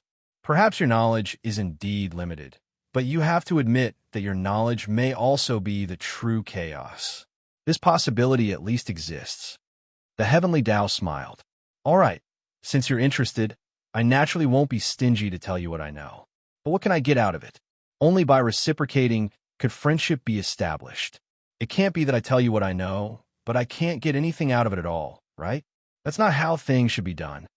The perfect creator of the world readily accepted the good advice and smiled. Chapter 28:41. When the perfect world creator heard this, he could not help but feel delighted. At the same time, he admired the heavenly Tao's desire to seek the Tao. One must know that the heavenly Tao's expression was not simple. It represented that the perfect world creator could speak at will. Normally, when it came to memories or other intangible information, every existence would have their own estimated value. Once the value exceeded this value, even if it was just a little bit, they would not be willing to trade at all. However, the heavenly Tao was obviously not like that. To him, the information and memories could be traded for everything. This was not an attitude that ordinary people could have. How could he not admire this? After all, even he couldn't do that. At this moment, the perfect world creator completely understood what he should ask for. Immediately, he smiled and said, "If that's the case, then what I want is all your memories apart from this." Hearing this, the heavenly Tao was not moved at all. Just as the perfect heaven and earth creator had thought, the information that the perfect heaven and earth creator possessed was extremely important to him. At least, that was what he thought. Therefore, after making that promise, he had already prepared for the worst. Trading all of his memories was also one of the many preparations he had made. In fact, this was not even the worst of his plans. Since that was the case, he naturally would not have any special expression at this moment. Then, he said, "Sure, no problem at all. But since you asked for this, I also have a request. In that case, I also have a request. Your information must be in the form of all your memories other than." Hearing this, the perfect world creator's expression changed slightly. This request was somewhat out of his expectations. At least before this, he did not expect the heavenly Tao to make such a request. However, thinking about it carefully, it was reasonable for the heavenly Tao to make such a request. After all, carrying the information in the form of all of his memories was actually within the scope of the heavenly Tao's previous request. It was just a slightly excessive request. However, if this excessive request was compared to the perfect world creator's previous request, then this request was actually on the same level. Since you want my memories, what's wrong with me asking for your memories? The perfect world creator looked at the heavenly Tao with an inexplicable gaze, his eyes filled with speechlessness. I actually admired you just now. He sighed. Oh, it's really my honor, the heavenly Tao said without any sincerity. The creator smiled helplessly. Then, just as the Heavenswell thought that he was going to change his request, he unexpectedly said, "No problem. I agree to your request. Let's settle this deal then." Tiandao only smiled and said, "I thought you would refuse. What a pity. I've already prepared other conditions." Hearing this, the perfect world creator remained expressionless. Since he had already made up his mind, there was no way he would change his mind. Moreover, he could clearly tell that the heavenly Tao was just speaking casually. If he really changed his mind, he would probably dissuade him immediately. As for why he agreed to this deal, the reason was that he had already thought it through. When it came to memories, handing them over to others would obviously not change them. His memories were still his memories. As for the fact that almost everything about him was known by others due to his memories being spied on, he didn't care at all. He wasn't the kind of existence that had a huge flaw. That kind of existence, once seen through by others, would be fatal. To him, if others could see through him, it would only make them admire him more. As for flaws and whatnot, it had nothing to do with him. Under such circumstances, he obviously didn't need to care that his memories would be spied on by others. Of course, this didn't mean that he wanted to spread his memories everywhere. You want my memories? Sure. Show me what qualifications you have. If you have the qualifications, then you can peep into my memories at any time. However, if you don't have the qualifications, then you can go back to where you came from. Obviously, the various actions of the heavenly Tao showed that he had the qualifications. At this time, the situation of the world of laws had already made him extremely curious. If he could obtain the memories of the heavenly Tao here, it would mean that he had obtained all the secrets of the world of laws. Compared to this, what was having his memories spied on? It was precisely because of this that he immediately agreed to this deal that seemed to be at a disadvantage. At this time, the perfect world creator admired the heavenly Tao very much because of his heart towards the Tao. But on the other hand, the heavenly Tao also admired the perfect world creator. Very few people could weigh their gains and losses as soberly as the heavenly Tao. Many people clearly didn't suffer any losses, and the transaction was completely profitable. However, when they thought that the other party in the transaction had gained more than them, they felt that they had suffered a great loss. They would rather not gain anything than let the other party gain anything. Obviously, this was an extremely stupid behavior, but it was indeed a choice that ordinary people would make. However, the perfect world creator obviously didn't do this. This was under the circumstances where he had obviously paid countless times more than the heavenly Tao. This was enough to show how wise he was, and the heavenly Tao couldn't help but admire him. Since they had already agreed on the transaction method, there was naturally nothing more to say next. Of course, it was time to start the transaction. And this transaction of exchanging memories obviously couldn't be like the transaction of other things. You take it out and give it to me, and I take it out and give it to you. They were talking about memories and nothing else. Moreover, it wasn't just simple memories, but memories that needed to be eliminated and memories that needed to be condensed. Such a transaction required a lot of preparation no matter what. It was definitely not easy to complete. Therefore, at this time, they began to condense their own memories. This was a huge project. Naturally, there was nothing more to say about the perfect world creator. He had lived for billions of trillions of years. Even if he only had one thought every year, the the memories that he had produced over billions of trillions of years were enough to make anyone explode. What's more, as the creator of the world, the thoughts that came to his mind at every moment could be counted in the billions. In this way, it went without saying how huge the project was for him to condense his own memories. It could be said that if he didn't condense his memories enough, this transaction wouldn't be a transaction, but a massacre. The moment he handed over the memories to the heavenly Tao, the memories would instantly cause the heavenly Tao to collapse. This result seemed unbelievable. After all, in terms of essence, the heavenly Tao didn't have too many perfect world creators, and the heavenly Tao should be able to bear the memories that perfect world creators could bear. However, this was actually very natural. It was just like how a person couldn't eat a year's worth of food in one meal. A person also couldn't bear the memories that had been accumulated over a long period of time. The heavenly Tao was Luo Fan's creation, and various signs showed that, apart from the fact that Luo Fan didn't have the perfect charm given by the simulated chaotic state, he was stronger than the perfect world creators. Moreover, he was much stronger. Under such circumstances, the heavenly Tao that Luo Fan used to manage the world naturally couldn't be too weak. It could even be said that he could be said to be the pinnacle of Luo Fan's creation. It wouldn't be too much to say that such an existence was stronger than the perfect world creators. It was actually conservative to say that he wasn't much weaker than him.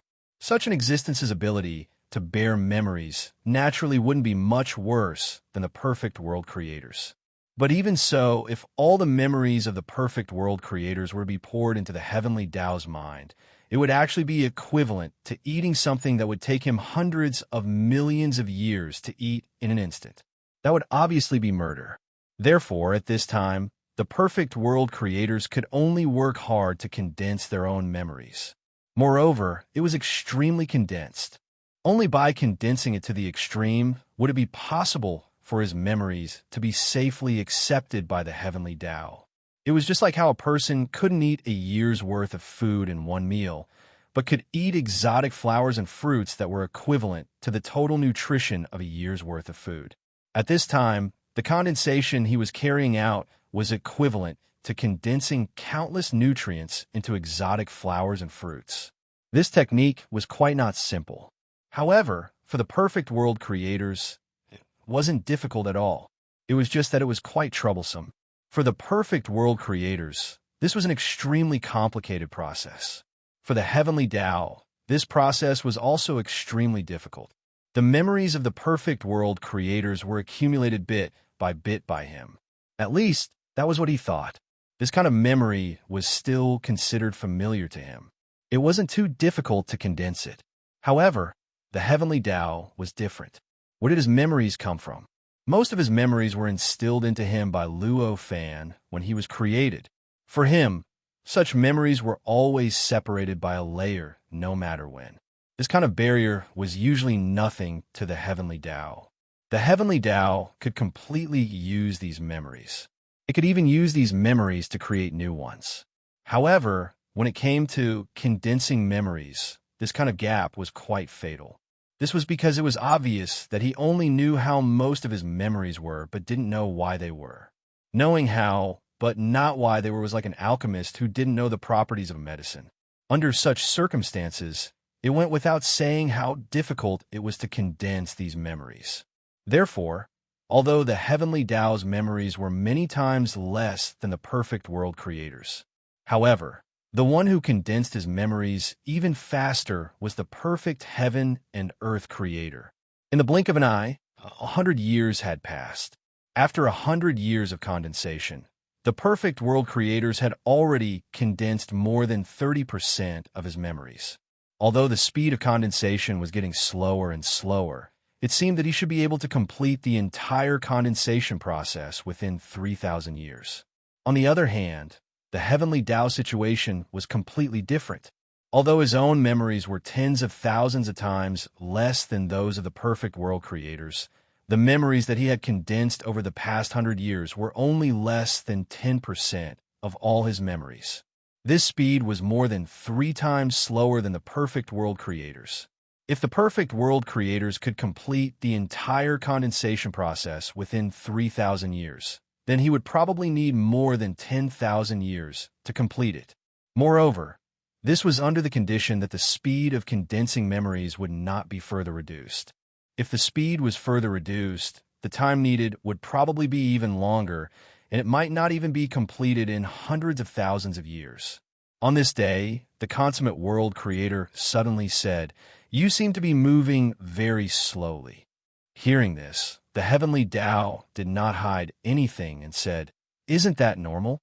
Most of my memories are instilled by the Creator, so it's naturally extremely difficult to condense them. Being able to be this fast is already the result of my hard work." The reason why he did not hide anything was not because he was honest, but because he clearly knew that this fact was not a deduction for the perfect world creators, but a solid plus. This was because the goal of the perfect world creators was to obtain Luo fans' memories. The perfect world creators exchanged memories with the heavenly Tao. Could it be that they were really interested in what the heavenly Tao had experienced? Did they want to see the heavenly Tao's control over the world of laws? Obviously, they were not. What he was concerned about was the secrets of the world of laws contained in these memories. This was the fundamental reason why the world of laws was so mysterious, and why it could transcend the structure of the pyramid. Under such circumstances, the memories of a world creator like Luo Fan were obviously more valuable than the heavenly Tao's memories. Therefore, the perfect world creators would not feel impatient when the heavenly Tao said this. Instead, it would make them look forward to those memories even more. They would also have more patience to wait for those memories to arrive. It was precisely because of this that the heavenly Tao honestly revealed the fact that most of his memories were instilled by Luo Fan. Sure enough, the perfect world creator's eyes lit up when they heard this, and they instantly smiled.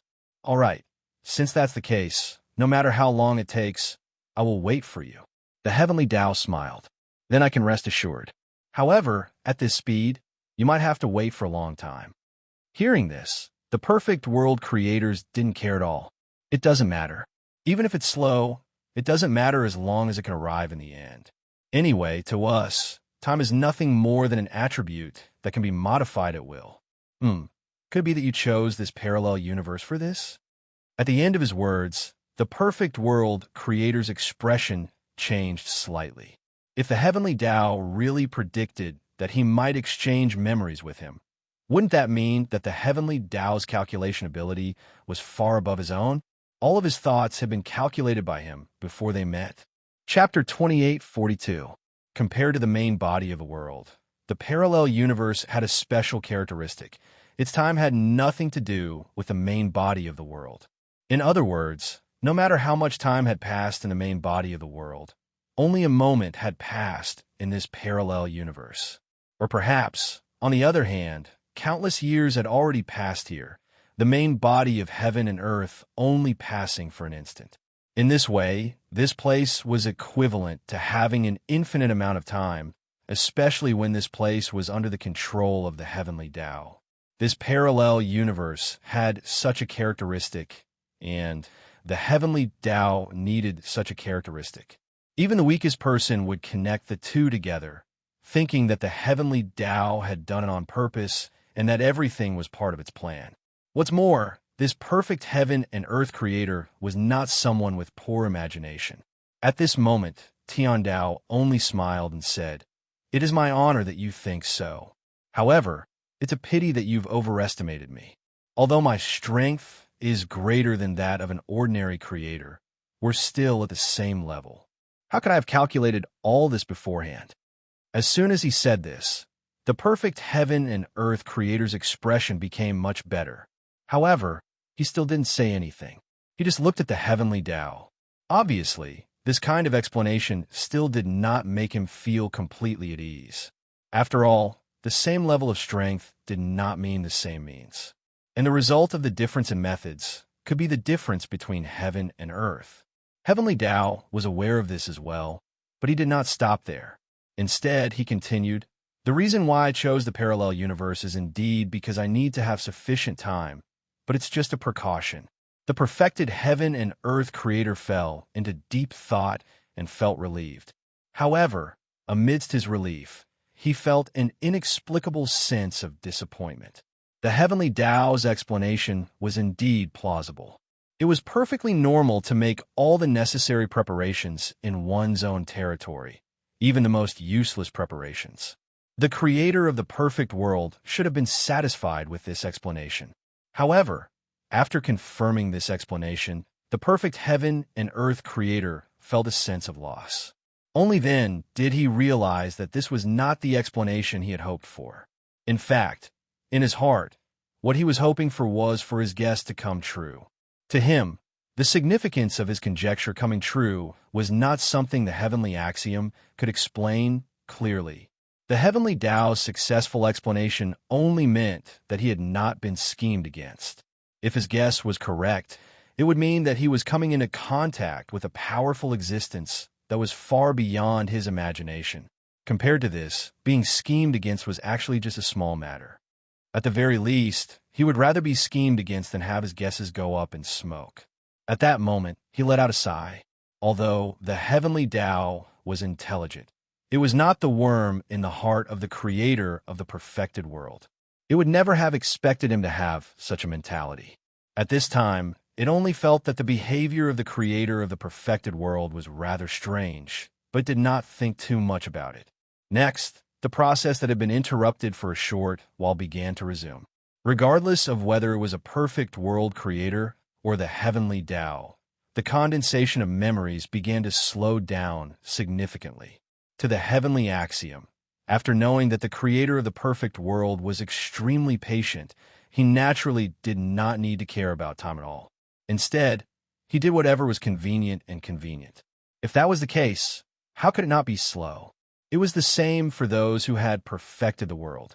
Since he already knew that the heavenly axiom would need more than 100,000 years to successfully condense its memories, why would he bother to complete the condensation in a few thousand years and then wait for the heavenly axiom in a daze for hundreds of thousands of years? Wasn't this a loss to Huang? Thus, he was naturally as relaxed as he could be. This would also slow down the speed at which he condensed his memories. Time passed quickly, and before he knew it, 10,000 years had passed. After 10,000 years, the perfect world creator had clearly condensed all of his memories. At this moment, there was a ball of strange light slowly rotating in front of him. The light was so strange that it did not look like light at all. Instead, it looked like a world of its own. Within that light, there seemed to be countless lights and shadows constantly spinning. Those lights and shadows were so clear, and there were so many of them. At a glance, it was as if the universe had been compressed into a small dot at this moment. At another glance, it was as if he could see anything he wanted to see. This inconceivable aspect surpassed everyone's imagination. This was clearly the memory that he had condensed. This kind of memory was all-encompassing, containing everything that the perfect world creator had experienced in the past billions of trillions of years, as well as everything he had seen and experienced. Because of this characteristic, it could give people all sorts of inconceivable feelings. After doing this, the perfect world creator only felt satisfied. Originally, he had only spent so much time condensing his memories for the sake of making a deal with heaven's will. However, after he truly condensed his memories, he realized that the greatest benefit of condensing them was not the deal at all. Instead, it allowed him to reorganize his memories, allowing him to once again comprehend his countless years of cultivation experience and relive all the emotions he had experienced back then. Compared to a deal, these various intangible gains were more valuable. This was what truly excited him. It could be said that even if Heaven's Will did not make a deal with him now, he would already be satisfied. He felt that his efforts over the years were not in vain. Looks like I still have a lot of undiscovered potential that I haven't discovered in the past. The perfect world creator thought to himself, and his heart was already filled with fighting spirit. With that thought, he looked at Heaven's Will, who was working hard to condense his memories like before, and already knew what he should do next. At that moment, his unique worldview began to appear in his heart. This worldview had previously created an incredibly powerful, perfect world, and this made him treat this worldview as a perfect worldview for a rather long period of time. After all, if it was not a perfect worldview, how could it have been possible to create a perfect world? It could be said that this recognition came naturally when the conditions were right. However, this was obviously a wrong understanding. Whether it was what he had seen and heard in the world of laws, or the memories he had reorganized before, the results were all telling him that his worldview was not perfect. There is no need to mention the situation of the world of laws. It was obviously more perfect than a perfect world in some aspects. If a world's worldview was more perfect than the worldview of other worlds, how could that world be inferior? From this, it could be seen that his worldview was not perfect. As for his memories, that was naturally because after he had recondensed his memories, he had also discovered many concepts in his worldview that could be modified. If even he could modify his own memories, how could his worldview be called perfect? How could an existence who could cultivate the world he had opened up to the level of a perfect world not know the importance of a worldview?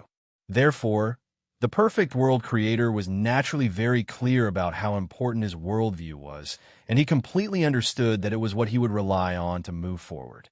Under such circumstances, was there any need to say what decision the perfect world creator would make when he had clearly discovered that there was a problem with his worldview? Therefore, next, the perfect world creator poured all his energy into perfecting his worldview. As he paid attention to his worldview, all kinds of indescribable insights instantly emerged from the bottom of his heart. It was a new insight that came from the depths of his heart, but it was also a subtle stimulation from the surrounding environment. However, it was difficult for him to determine whether it was his inner insight or the stimulation from the surrounding environment. However, there is not much difference between these two sources for him. For him, it was enough as long as he had insights. Along with this change, the brilliance in front of him constantly changed. The overall nature did not change, but the proportion of light and shadow within it was constantly changing. It was like a movie with a different director. This change was extremely mysterious and natural. It was as if this change was a completely natural development. Time flew by, and before he knew it, 10,000 years had passed. During these 10,000 years, the heavenly Tao had not changed at all, and it was exactly the same as 10,000 years ago. It was still working hard to complete its memory condensation project. Compared to before, it did not even emit any brilliance. This situation was enough to show that the memory condensation he had now was not even as good as the perfect world creator from tens of thousands of years ago. Back then, the perfect world creator who had only condensed 30% of his memory was like this. This might be because the overall amount of his memory was not as good as that of the perfect world creator, or because the proportion of his memory condensation was not as good as that of the perfect world creator. At this time, the brilliance in front of the perfect world creator was completely like a world. There, the brilliance had completely divided into countless types. The division of the brilliance was extremely strange. Among them, some turned into all things in the world, some turned into space-time, and some turned into laws. There were even countless living beings that appeared in the world that had been born from the brilliance. If it was not for the fact that they had already seen that the brilliance was condensed from memory, perhaps everyone would have thought that it was a world of its own. A world. At this time, the perfect world creator did not show any special behavior at all. He seemed to be cultivating and comprehending as usual. However, for some reason, the world that the brilliance of memory displayed seemed more and more familiar. It was as if it was gradually approaching a certain world. Facing this, the perfect world creator did not feel anything at all. The changes in the world could not be more normal in his eyes. Everything was happening within the scope of his comprehension. It seemed as if something was deceiving his senses. In fact, this was not an illusion. There was indeed something that was deceiving his senses. It was the thrill of improvement. Over the years, The perfect world creator had been immersed in the unknown source of his senses and did not pay much attention to the situation of his body. He did not even realize that his body was completely transforming into a human. He did not even realize that his body was changing, let alone anything else. So what if he ignored the changes in the brilliance of his memory? In the face of such a change, naturally, no one would notice it in the beginning. However, paper could not cover fire. As long as it was a change, it would eventually be discovered. Unknowingly, Tiandao frowned and suddenly noticed the existence of the change. For a moment, his mood became inexplicably complicated. The reason why it was complicated was that the change made him feel both happy and worried. He was happy because he knew the source of the change and knew that the source had always been in his hands. On the other hand, he was worried because the situation of the perfect world creator represented a fact. The thing that he wanted to use his memory to get rid of exceeded the scope of the perfect world creator's strength. His original plan could almost be said to have failed. This feeling of joy and worry filled his heart. How could Tiandao's expression not be complicated? That's right, the source of all this was actually very obvious. It was the world of laws. Or to be more specific, it was the world of laws. What was this place? This was the parallel universe of the world of laws. It was a parallel universe that was completely different from the main body of the world of laws, but its essence still belonged to the world of laws. In such an existence, everything in it clearly existed according to the worldview of the laws. What did this mean? It meant that if someone was talented enough, they could even restore the world of laws from the parallel universe. Obviously, the perfect world creator was an existence with heaven-defying talent. For this existence, he was receiving information from the world of laws all the time, absorbing the crystallization of wisdom that belonged to Luo Fan. Obviously, the impact on him was too great. It was so great that even his own worldview had been affected. All the changes that appeared on the perfect world creator before were signs that his worldview had been affected and had even begun to be assimilated. In fact, if it weren't for his talent and comprehension as a perfect world creator, he wouldn't have been affected to this extent. It was precisely because his talent and perception were too strong that he obtained too much of the essence of the world of laws from this parallel universe. Therefore, in just a short period of 10,000 years, even his figure had been assimilated by the world of laws. The heavenly Tao didn't say anything about this change of the perfect world creator. The impact had already been formed. At this time, even if he reminded him, it would be useless. It was like a person who had lost a game. Reminding him that he had lost couldn't change the fact that he had lost. On the contrary, not telling him would allow him to maintain his fighting spirit, and maybe he wouldn't lose too badly in the end. Chapter 2843. The creator of the perfect world was completely unaware of the heavenly Tao's dilemma. At this moment, he was still wholeheartedly immersed in reorganizing his worldview. In this process of reorganizing, he was constantly immersed in the pleasure of improvement. His entire body and mind seemed to be sublimating and evolving at every moment. In this sublimation and evolution, he felt that every moment was his lucky moment. How could he have the time to pay attention to anything else? If this continues, it won't be long before I can advance a step further and create a world that's close to perfection. The creator of the perfect world suddenly had this thought at a certain moment. With this thought in mind, he felt that he was even more motivated. Time passed by quickly, and before he knew it, tens of thousands of years had passed. During these tens of thousands of years, because the heavenly Tao felt that the future of trading was hopeless, the process of condensing its own memories became increasingly slow. According to the original plan, he would have condensed a rather obvious brilliance by now, and would have shown light and shadow similar to heaven and earth, or a world, or even space-time. However, due to the lack of motivation for trading, although he did not cut corners over the years, it was difficult for him to pour all his energy into condensing memories like before. Every once in a while, he would pay attention to the situation of the creator of the perfect world to see if he had come back to his senses if he had discovered his abnormality, and if he could feel the changes in himself during the process.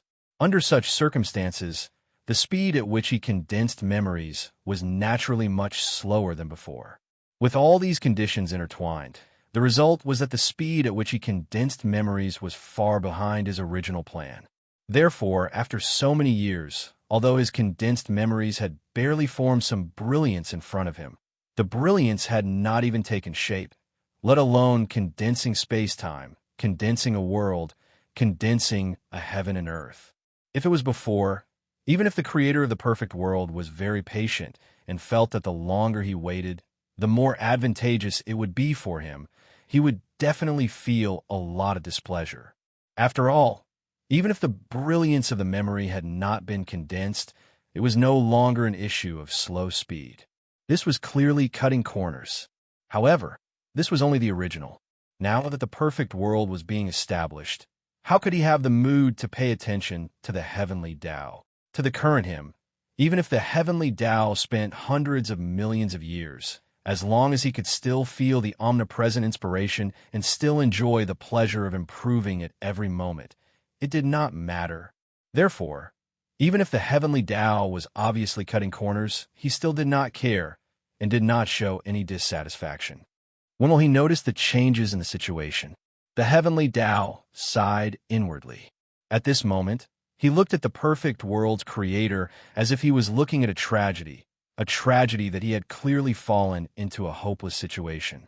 In fact, it was not only him, but anyone who knew the perfect world creator would also feel that he was in a tragedy. In fact, it didn't even need to be the world creator. For example, the old man who had chatted with the perfect world creator for a period of time in the trading center. The reason for this was because at this moment, the perfect world creator's appearance was no longer the same as when he was born. At this moment, his appearance had completely transformed into a human. That's right, it was not any other form, but the human form that Luo Fan had the innate Tao aptitude. At this moment, the perfect world creator that appeared in front of the heavenly Tao looked like the most ordinary young man, and there seemed to be nothing special about him, except for the brilliance that was like a world, like space-time, like heaven and earth condensed from memories. No one would be able to imagine that he was nothing more than a monster in the eyes of a humanoid creature. The appearance of this human form on the perfect world obviously represented the fact that at this moment, his worldview had been completely assimilated by the nomological worldview. At this moment, his worldview could be said to have completely turned into a lower worldview of the nomological worldview. In other words, although it had its own characteristics, it seemed to be a complete worldview that was basically passable and seemed to be true. However, in fact, such a worldview was only a corresponding variant of the nomological worldview. Even if the concepts seemed to be extremely independent and unique, on the whole, all of these concepts had already been covered by the nomological worldview. It was just like a middle school student. No matter how many ideas he had, no matter how new he deduced from the formulas and theorems in the textbook, no matter how complete and peerless the theory he deduced was. However, in the end, all of these would almost certainly be covered in a complete theory. Moreover, it would almost certainly be countless times cruder than that theory. Now, the worldview of the perfect world creator and the nomological worldview had the same relationship. If one looked at his worldview alone, it was indeed incomparably powerful and vast. It was even incomparably complete. However, as long as one put it together with Luo Fan's nomological worldview, one would find that this worldview was very familiar. The concepts in it seemed to be some kind of variant of the nomological worldview, and even their descriptions were extremely similar. At this moment, the heavenly Tao actually no longer had the mood to pay attention to his own memory condensation work. At this moment, almost 70% to 80% of his energy was focused on the perfect world creator. He was weighing how valuable the memory of the perfect world creator was to him. Finally, at a certain moment, the result of his weighing was completely revealed, and this result finally made him completely disappointed. I don't think there's any need to continue. At a certain moment, he let out a sigh and finally spoke, interrupting the incredibly excited grand completion world creator. The perfect world creator didn't hear what he said. He didn't even know the changes in his body. So how could he easily hear what the heavenly Tao was saying? At this time, facing such a perfect world creator, the heavenly Tao naturally wouldn't give up as easily as before. Then, he repeated this sentence several times in a row. Each time, he tried to increase the influence of his words as much as possible. He was constantly adding a shocking charm to his words. Finally, after he repeated his words 4 times, the perfect world creator finally heard his voice and gradually recovered from his almost bewitched state. After coming back to his senses, he still looked at the heavenly Tao with a blank gaze. It was as if he was still curious about what was wrong with the heavenly Tao. Why didn't he give up after waiting for so long? Why did he want to give up after completing the condensation work so leisurely? This was a little out of his expectations. You want to give up? The perfect world creator still didn't notice the changes in his body and looked at the heavenly Tao with an indescribable gaze. The heavenly Tao sighed and said, "It's not that I want to give up, but I think you should look at yourself first." The perfect world creator looked at himself with a slightly blank gaze. He still hadn't recovered from the restructuring of his worldview. At this moment, his body and mind were still completely within that worldview. To that worldview, although this human form wasn't the most perfect and appropriate state, it was a state that no matter how one looked at it, it would still faintly match. In other words, other forms might not meet the most perfect requirements described by that worldview. However, to this human form, there wouldn't be any problems in any worldview, and there wouldn't be any incompatibility. It was precisely because of this that he would unknowingly turn his body into this human form. After all, there were so many worldviews in a worldview. Even if there was only a small requirement for the body form among the millions of worldviews, the countless worldviews in a worldview would be enough to completely determine the form of that life form. During this process, the creator of perfect worlds had clearly considered every single form of the figure bit by bit. He had studied it carefully and experienced it carefully before deciding on its form. He didn't think too much about the final form. On the contrary, when he looked at these, he only saw the details of these forms. He even recalled the process of going through countless wrong forms before finally deciding on the details of this form. As such, he naturally didn't notice anything wrong with this form of his. It was precisely because of this that he seemed a little lost at this moment. However, a perfect world creator was a perfect world creator after all. Although he felt a little lost, he still knew that the heavenly Tao wouldn't speak carelessly. Since it said so at this moment, it was obvious that there was something wrong with his body. At this moment, he began to carefully recall and compare. After a while, his expression suddenly changed, and he turned to look at the heavenly Tao. He looked at the heavenly Tao, who was looking at him with an inexplicable gaze. When he saw the appearance of the heavenly axiom, his expression suddenly changed drastically. "You're scheming against me?" His expression became extremely sinister. At this moment, his aura rose frantically, and an incomparably terrifying impact began to surge around his body. In an instant, the heavenly Tao discovered why the perfect world creator was a perfect world creator. Although this was the world of laws, a place that was completely under his control, he discovered that his connection with the world seemed to have been weakened. Although he could still vaguely sense the existence of the world and the feeling of being the ruler of the world, everything had been completely weakened. It felt as if some incredible power was using an indescribable method to cut off all his connections with the outside world, including the connection with the world. Facing such a situation, the heavenly Tao's expression changed. This is a true, perfect world creator? This thought flashed through his mind as power began to slowly emerge from his body. One must know that although he wasn't a world creator, he was still the heavenly Tao, one that had been acknowledged by Luo Fan as the ruler of the world. How could he be weak? At this moment, when he discovered that the perfect world creator intended to use force, a strong fighting spirit surged in his heart. As long as I can tear this isolation apart for an instant, he won't have a chance to turn the tables anymore.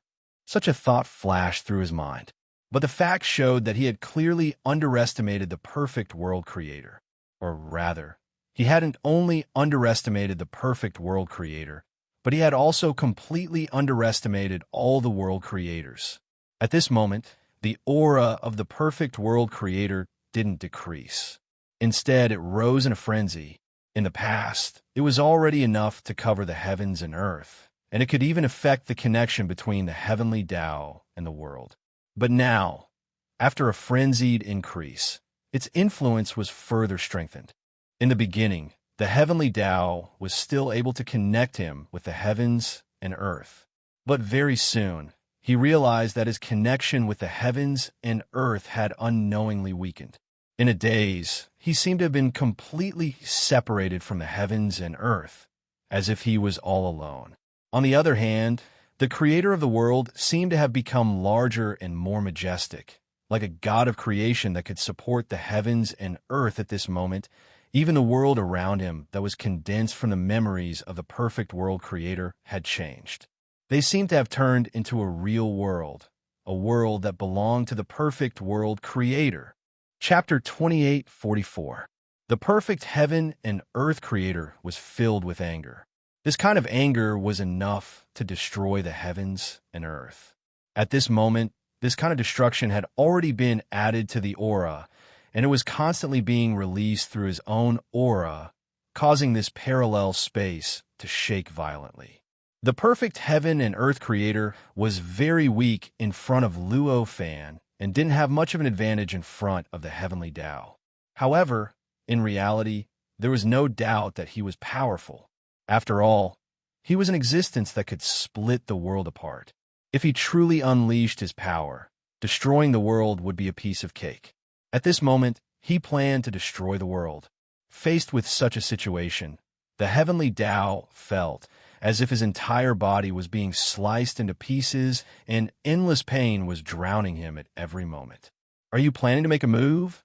The heavenly Tao asked the perfect heaven and earth creator with great difficulty. The perfect heaven and earth creator looked extremely angry at this moment and said, "Shouldn't I make a move?" For the perfect heaven and earth creator, the current situation was already very obvious. This clearly meant that the heavenly Tao was scheming against him. It was using some unknown method to distort his worldview and his will. To any cultivator, this was practically an irreconcilable enmity. It should be known that for cultivators, even the slightest change in their willpower and view of the world would immediately accumulate irreconcilable hatred. But now, the heavenly Tao had used some means to forcefully twist his memories, his ego, into a completely different person. Under such circumstances, the hatred that had accumulated in his heart and the anger he felt towards the heavenly Tao was self-evident. "But do you think that I have the ability to scheme against you?" the heavenly Tao said with great difficulty. At this moment, his body felt like it was being sliced by thousands of knives. There was not a single part of his body that was undamaged. Even thinking or speaking required him to use up all the energy in his body. "I also thought that you didn't have this ability before. But obviously, I was wrong." The perfect heaven and earth creator showed extreme anger on his face. This was the anger of being deceived, the anger of being schemed against. At this time, he recalled everything he had experienced in this parallel universe, and an indescribable sense of shame rose from the bottom of his heart. If one were to look at everything that he had done in this parallel universe from a higher perspective, was he a clown or a fool? At the thought of this, his desire to destroy became even stronger. "Die!" The perfect heaven and earth creator roared. With this roar, he finally made his move. In an instant, he suddenly raised his hand and slammed it toward the heavenly Tao. With this slap, an unimaginable power gathered between his hands in an instant. The power gathered into an incomparably condensed and wondrous spiritual light. After it took shape, it instantly shook the parallel space of the entire world. Under this tremor, countless cracks appeared in the parallel universe. These cracks were like the patterns of the parallel universe itself, covering every inch of the void in the parallel universe. Faced with this situation, Tiandao was shocked. However, it was only shock. Although the perfect heaven and earth creator was extremely powerful, this heavenly Tao was obviously not weak. Especially at this moment, under the circumstances of the world of laws, it was even more so.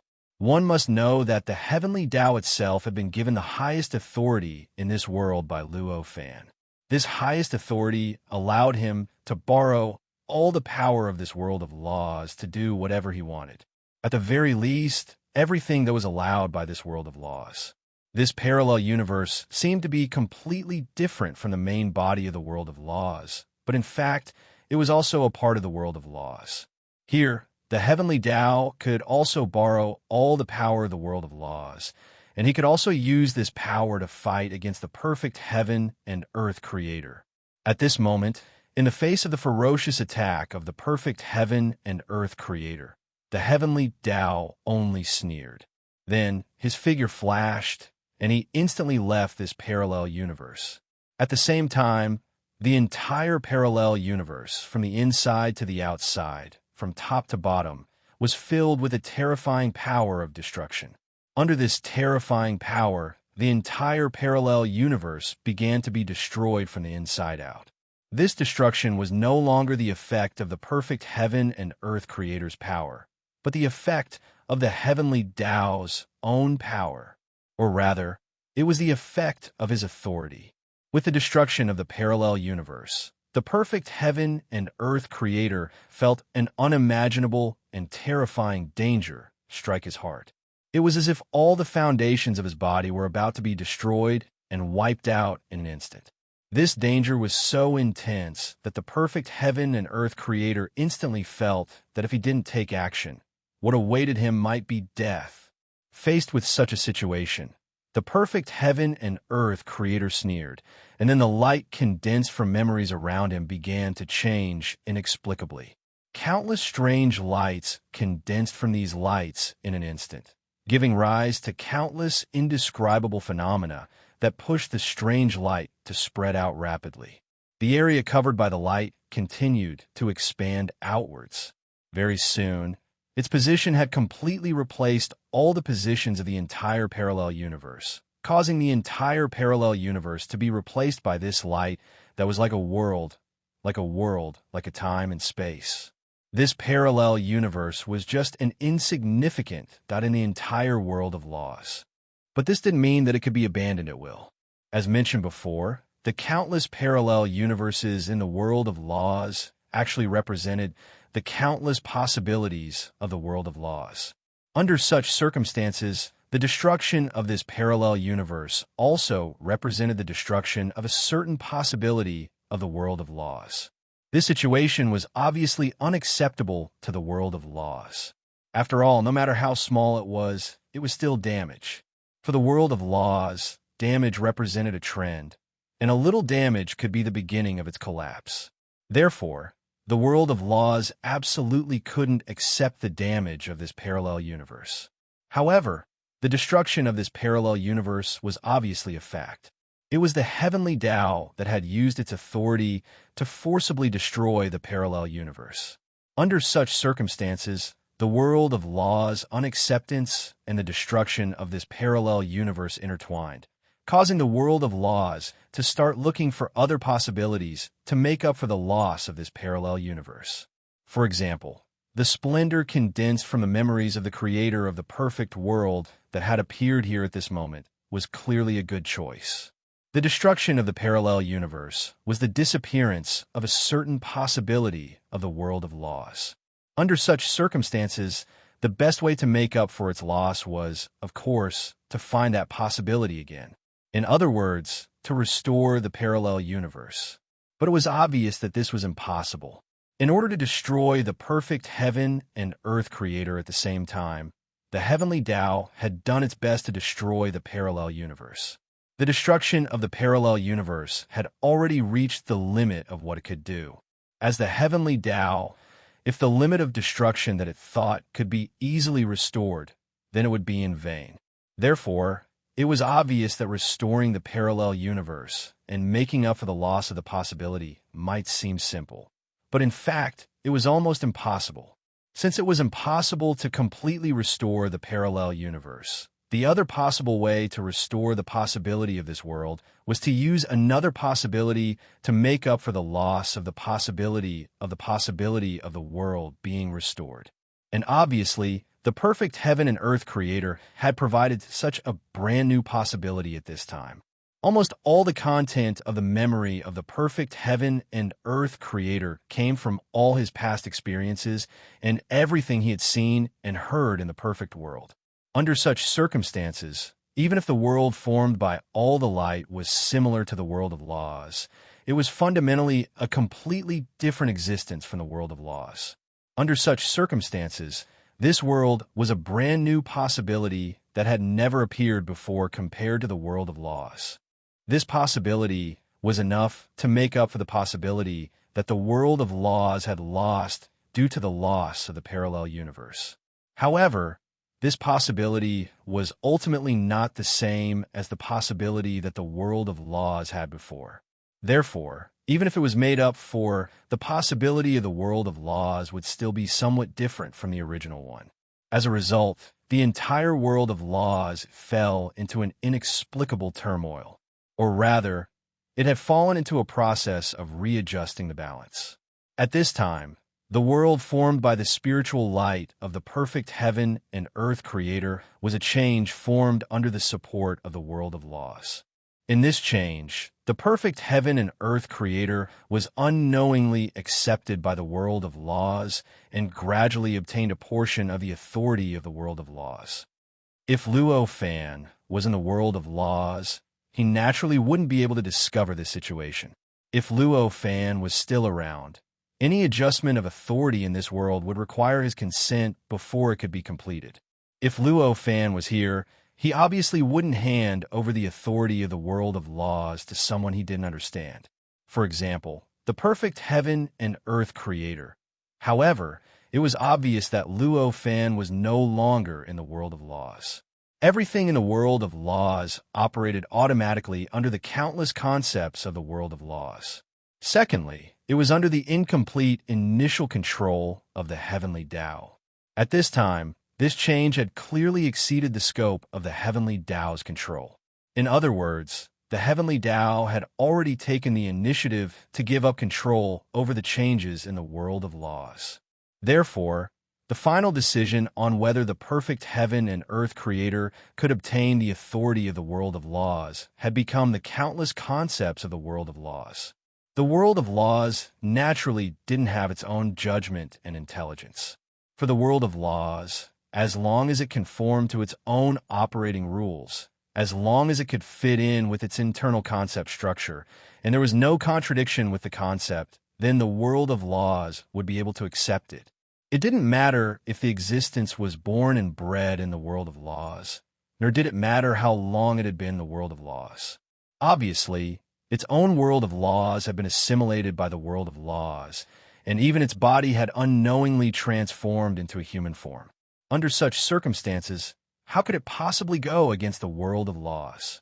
All its concepts, all its actions, and all the world it constructed would naturally conform to the world of laws and naturally be accepted by the world of laws. Therefore, in the end, when the world of laws needed to be replenished, the world template created by the perfect heaven and earth creator was easily accepted. That's right, the brilliance condensed from those memories was the world template in the eyes of the world of laws.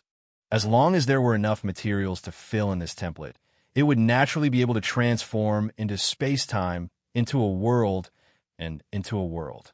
In the end, it would be able to make up for the lost possibilities of the world of laws.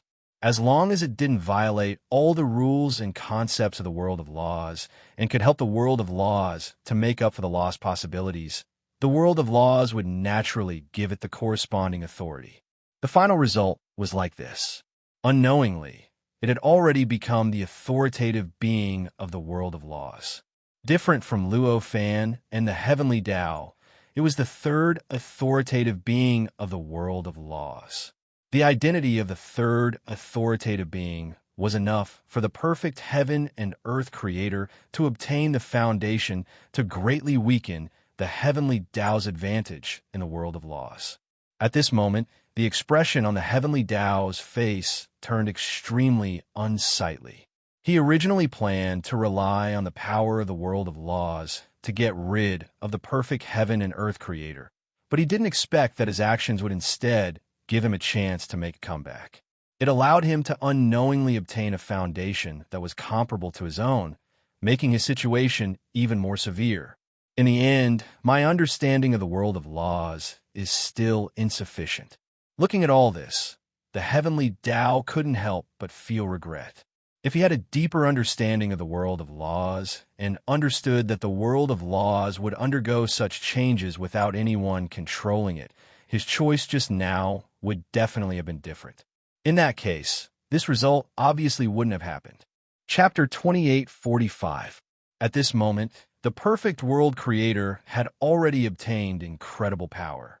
With just a slight roar, the many parallel places of the world of laws began to tremble violently.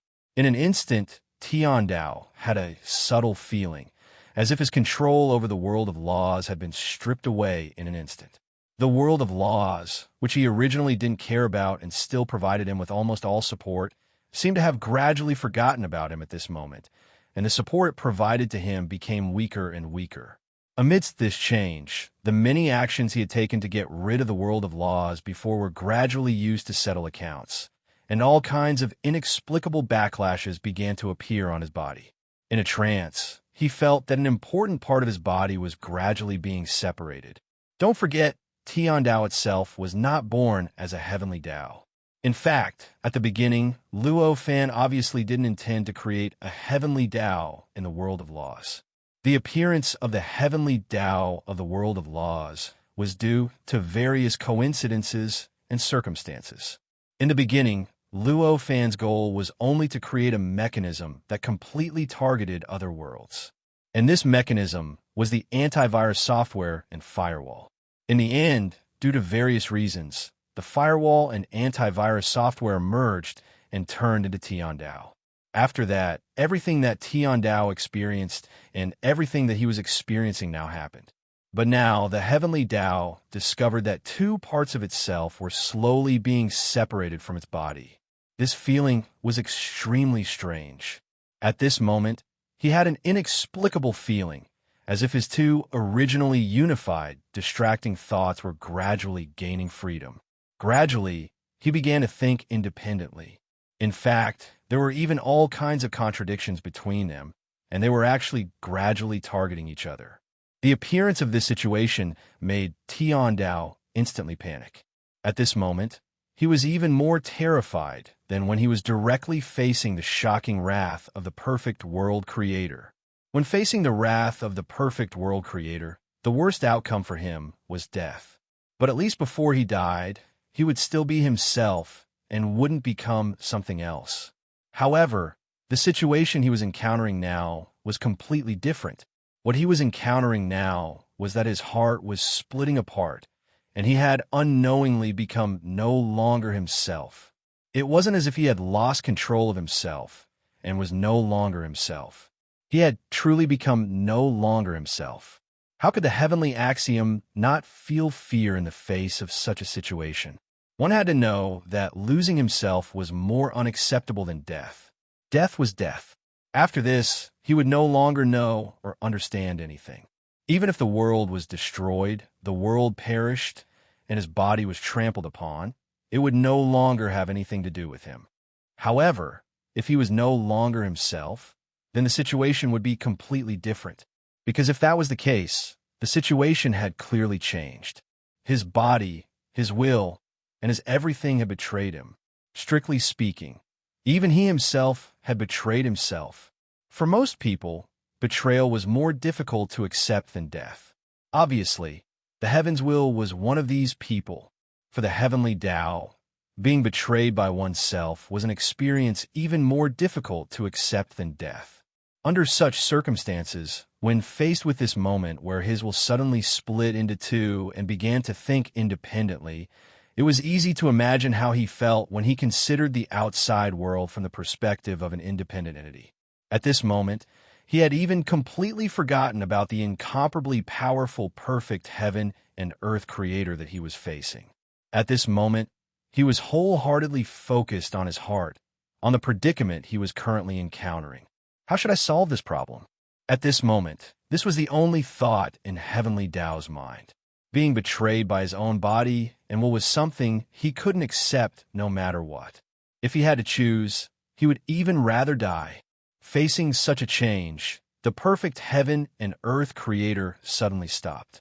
For a perfect heaven and earth creator, the heaven and earth creator was still of great value.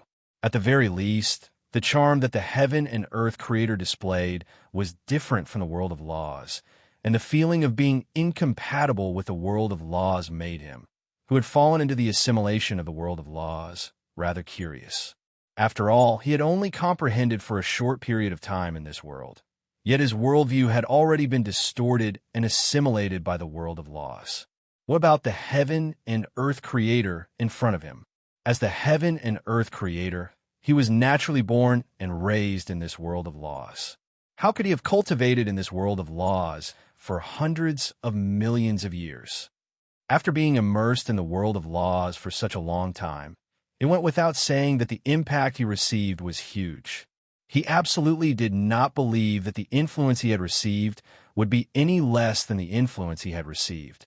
However, an existence like him was actually able to maintain his worldview in the world of laws, allowing him to maintain his worldview throughout the entire process. He was actually able to carry out his worldview to the end in such a place. In the end, the aura of the heaven and earth creator wasn't as strong as the aura of the world of laws he had. This situation was obviously extremely strange to him. At this moment, he was extremely curious about how the heaven and earth creator did it. And if he could do it, could he replicate it? Could he use the means of the heaven and earth creator to restore freedom to his world of laws? To regain the independence of the world of laws that he originally possessed? This kind of expectation wasn't too much. At this time, he could only look to the heaven and earth creator. A perfect world opener was, after all, a perfect world opener. Even if he was in a state of extreme rage, he could still maintain a clear mind. Even in this state where he had lost his rationality, he could still instinctively choose the method that was most beneficial to him. At this time, his attack on the heaven and earth creator had unknowingly begun to weaken. He wanted to see how the heaven and earth creator would respond. However, the way the heaven and earth creator responded this time surprised him. It has completely given up on resisting. What kind of response is this? What's the point of this response? The perfect heaven and earth creator was extremely puzzled at this moment. No matter how he looked at it, the heaven and earth creator's choice at this time could only bring about death. Why did the heaven and earth creator make such a choice at this time? Was there a mystery to this choice that he wasn't aware of? Or could it be that the heaven and earth creator was certain that he couldn't do anything to it, so he didn't even bother to defend? Thinking of this last possibility, the perfect heaven and earth creator's heart surged with anger. After all, he was still overwhelmed by anger at this time. As a mind that was overwhelmed by anger, how could he not show the slightest inclination of anger? Although he could try his best to turn his mind to his own actions in this rage and make these actions lead to results that were beneficial to him. But in the end, compared to usual, his emotions were still too easily stirred up. At this moment, facing such a change, the perfect heaven and earth creator began to take actions that he didn't want to take before under the control of anger. Since you're so confident, let me see what makes you so confident. At this moment, such a thought flashed through his mind. With this thought in mind, the aura on his body skyrocketed again, and an incredible and terrifying pressure surged towards the heaven and earth creator again. It was just that this terrifying pressure was no longer limited to the simple aura from before. Compared to before, this aura was mixed with a unique impact on the worldview.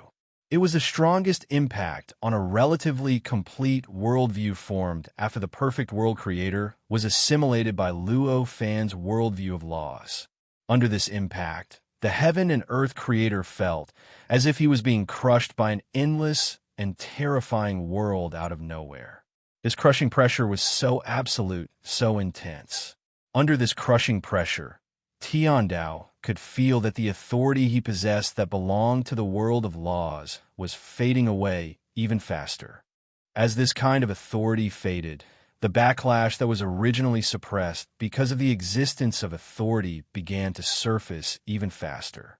Among them, the most obvious kind of backlash was the one that the heaven and earth creator was suffering at this moment, the backlash of the world's will. To the heaven and earth creator, his will was absolute, sacred, and inviolable. It was an existence that he would rather die than allow to be shaken in the slightest. However, that was only the case for the heaven and earth creator. For the components of the heaven and earth creator, the situation was completely opposite. The heaven and earth creator was built by Luo Fan by combining firewalls and antivirus software. Antivirus software and firewalls also had their own will. Even at the beginning, this will wasn't too obvious, and it even made people wonder if it was real. However, a will was a will. Even if it didn't look like it, it was still a will. As a will, maintaining one's integrity and independence was obviously an instinct. In this way, it was self-evident what the heaven and earth creator represented to the firewall and antivirus software. To them, the existence of the heaven and earth creator was already their enemy. Because of the existence of the heaven and earth creator, they couldn't obtain true freedom and couldn't think freely. Under such circumstances, the will of the heaven and earth creator was obviously the target that they needed to defeat and destroy. To the heaven and earth creator, the death of the antivirus software and firewall wasn't a pity. To the heaven and earth creator, the heaven and earth creator would also be happy to get rid of them.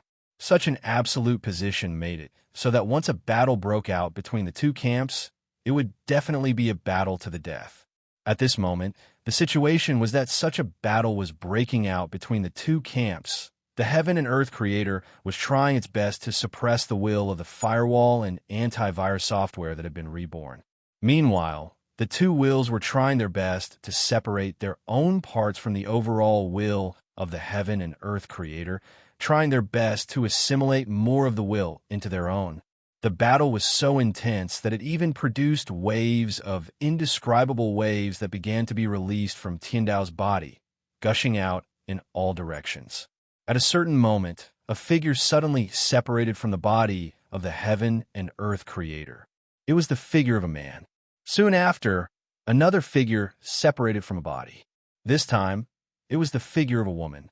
As the two figures separated from the body of the heaven and earth creator, the body of the heaven and earth creator became very blurry and illusory. It was like a strange existence that had walked out of an illusion. "I am not an illusion," the heaven and earth creator roared angrily. There seemed to be an indescribable existence that appeared out of thin air within his body. It started to quickly fill in the gaps left by the disappearance of the two figures, causing the body of the heaven and earth creator to turn solid once again. It was trying its best to transform into the complete body of the heaven and earth creator. Although the foundation of the heaven and earth creator was formed by the antivirus software and firewall, this method of formation did not mean that he would forever be controlled by them. It was just like a person that was born from his parents. He was formed from the combination of a father and a part of a mother. However, this did not mean that he only represented a part of his parents and mother. After he was born, he was already a real person, a person who knew how to think and possess wisdom. It was obviously extremely ridiculous for such a person to want to equate the other parts of his parents and mother. At this moment, the heaven and earth creator was that person. The father and mother were equivalent to the antivirus software and firewall. The heaven and earth creator was indeed formed by the combination of the antivirus software and firewall. However, in fact, after the entire body of wisdom was born, it had been constantly growing on its own. This kind of growth of the will completely belonged to the heaven and earth creator. Even the creator of the heaven and earth creator, the antivirus software and firewall, could not share in this growth and could not completely take credit for this growth. Chapter 28:46. At this moment, The Creator looked at the three figures that had appeared in front of him with an indescribable expression. Among them, the most familiar one was naturally the body of the heavenly Tao. However, compared to before, the body seemed slightly illusory, as if it was moving from an illusory level to reality with great difficulty. The remaining two silhouettes were rather strange. They looked somewhat familiar, but they were mostly unfamiliar. Furthermore, even their genders were different from before. It's actually made up of different individuals. What a wonderful structure. At this moment, even though the Creator was furious, he could not help but exclaim in admiration. This admiration was naturally not directed at the heavenly Tao before him, but at the Creator of the heavenly Tao. In other words, behind the heavenly Tao, or rather, behind the heavenly Tao was the incomparably powerful Creator of laws. The method of fusing two existences into the heavenly Tao did not seem like much at first glance. However, if one thought about it carefully, this method could obviously avoid a lot of trouble and eliminate many hidden dangers that originally existed. For example, under normal circumstances, the existence of a heavenly Tao was extremely likely to threaten the great Tao of this world. This was almost unavoidable. After all, the responsibilities of the heavenly Tao and the great Tao were too similar. For the great Tao, it was the source of everything in the world, the source of laws, and the source of time and space. Everything in the world originated from it and operated according to the various mysteries and principles within it. On the other hand, the heavenly Tao controlled everything in the universe apart from the great Tao. It could be said that apart from not becoming the source of everything, its responsibilities were no different from the great Tao. As the great Tao was the source of all things, it was above the heavenly Tao. If the heavenly Tao was just a collection of ordinary laws that only knew how to operate according to the laws and only knew how to act according to the initial settings, there would naturally be nothing to say and there would be no hidden dangers. However, the heavenly Tao had the responsibilities of the great Tao, but it also had the will of a living being. As an existence that had the will of a living being, its pursuit of treatment that was suitable for its abilities was clearly deeply rooted in its instincts. Under such circumstances, the heavenly Tao would almost definitely challenge the great Tao. Once this challenge was successful, the heavenly Tao would naturally replace the great Tao. In the end, it might still be assimilated by the great Tao and become a new great Tao. It would become an existence similar to the previous great Tao, but it would also lose its previous self as the heavenly Tao. However, before oneself completely disappeared and truly transformed into a new great Tao, the will of the heavenly Tao would definitely contaminate the great Tao. This kind of pollution might be insignificant to the great Tao, but it definitely existed, and it was enough to truly change the great Tao. Such a change was even sufficient to affect the composition of the world and cause the basic logic of the composition of the world to undergo a subtle change. And obviously, the basic logic of the composition of heaven and earth was actually the worldview that heaven and earth followed. Speaking up to this point, it was obvious how great the impact would be. For a part of the world, this could be said to be the greatest impact. To any creator of the universe, this was clearly a change that they could not accept. For the pioneers of the world, one's own worldview was the key. Once one became passive, it would lead to an irreconcilable hatred. Under such circumstances, the existence of the heavenly Tao was obviously a hidden danger. At this moment, the actions of the creator of the world, Luo Fan, was obviously a wonderful solution to this hidden danger. The heavenly Tao itself possessed a will that was close to the will of living beings. Such a will and freedom were also its greatest pursuit. For such a will, every part of its body was an incomparably precious part of itself. Once he lost it, he would no longer be complete. Therefore, the attitude of the entire heavenly Tao towards the two wills that it formed was obvious.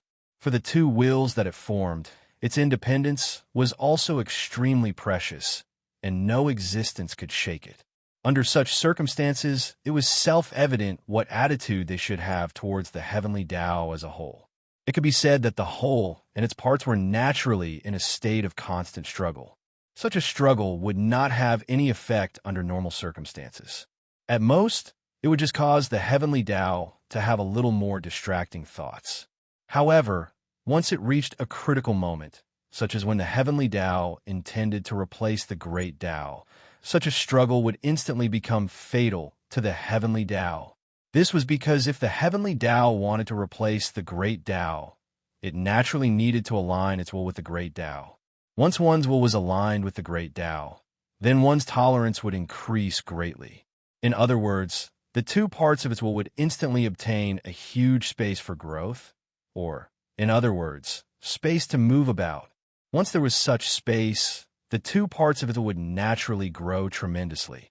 Such growth would eventually become a towering tree that would greatly increase their overall resistance against the heavenly Tao. In the end, there was a high possibility that the heavenly Tao would be completely torn apart.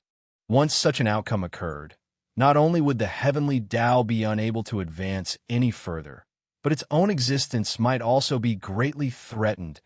As the creator of the world gasped in admiration and thought about the magical effects of doing so, he gradually recovered from his furious state. After he recovered, he could not help but sigh. He knew that he could no longer go back. In other words, even if he could go back, he was in no position to do so. The process of self-change was so cruel. Once it changed, it would be a complete change, a complete change. Even if he discovered that he had changed, he would no longer be able to return to his previous self, or rather, he would no longer be willing to return to his previous self. The reason was actually very simple. After the change, he was already a brand new self.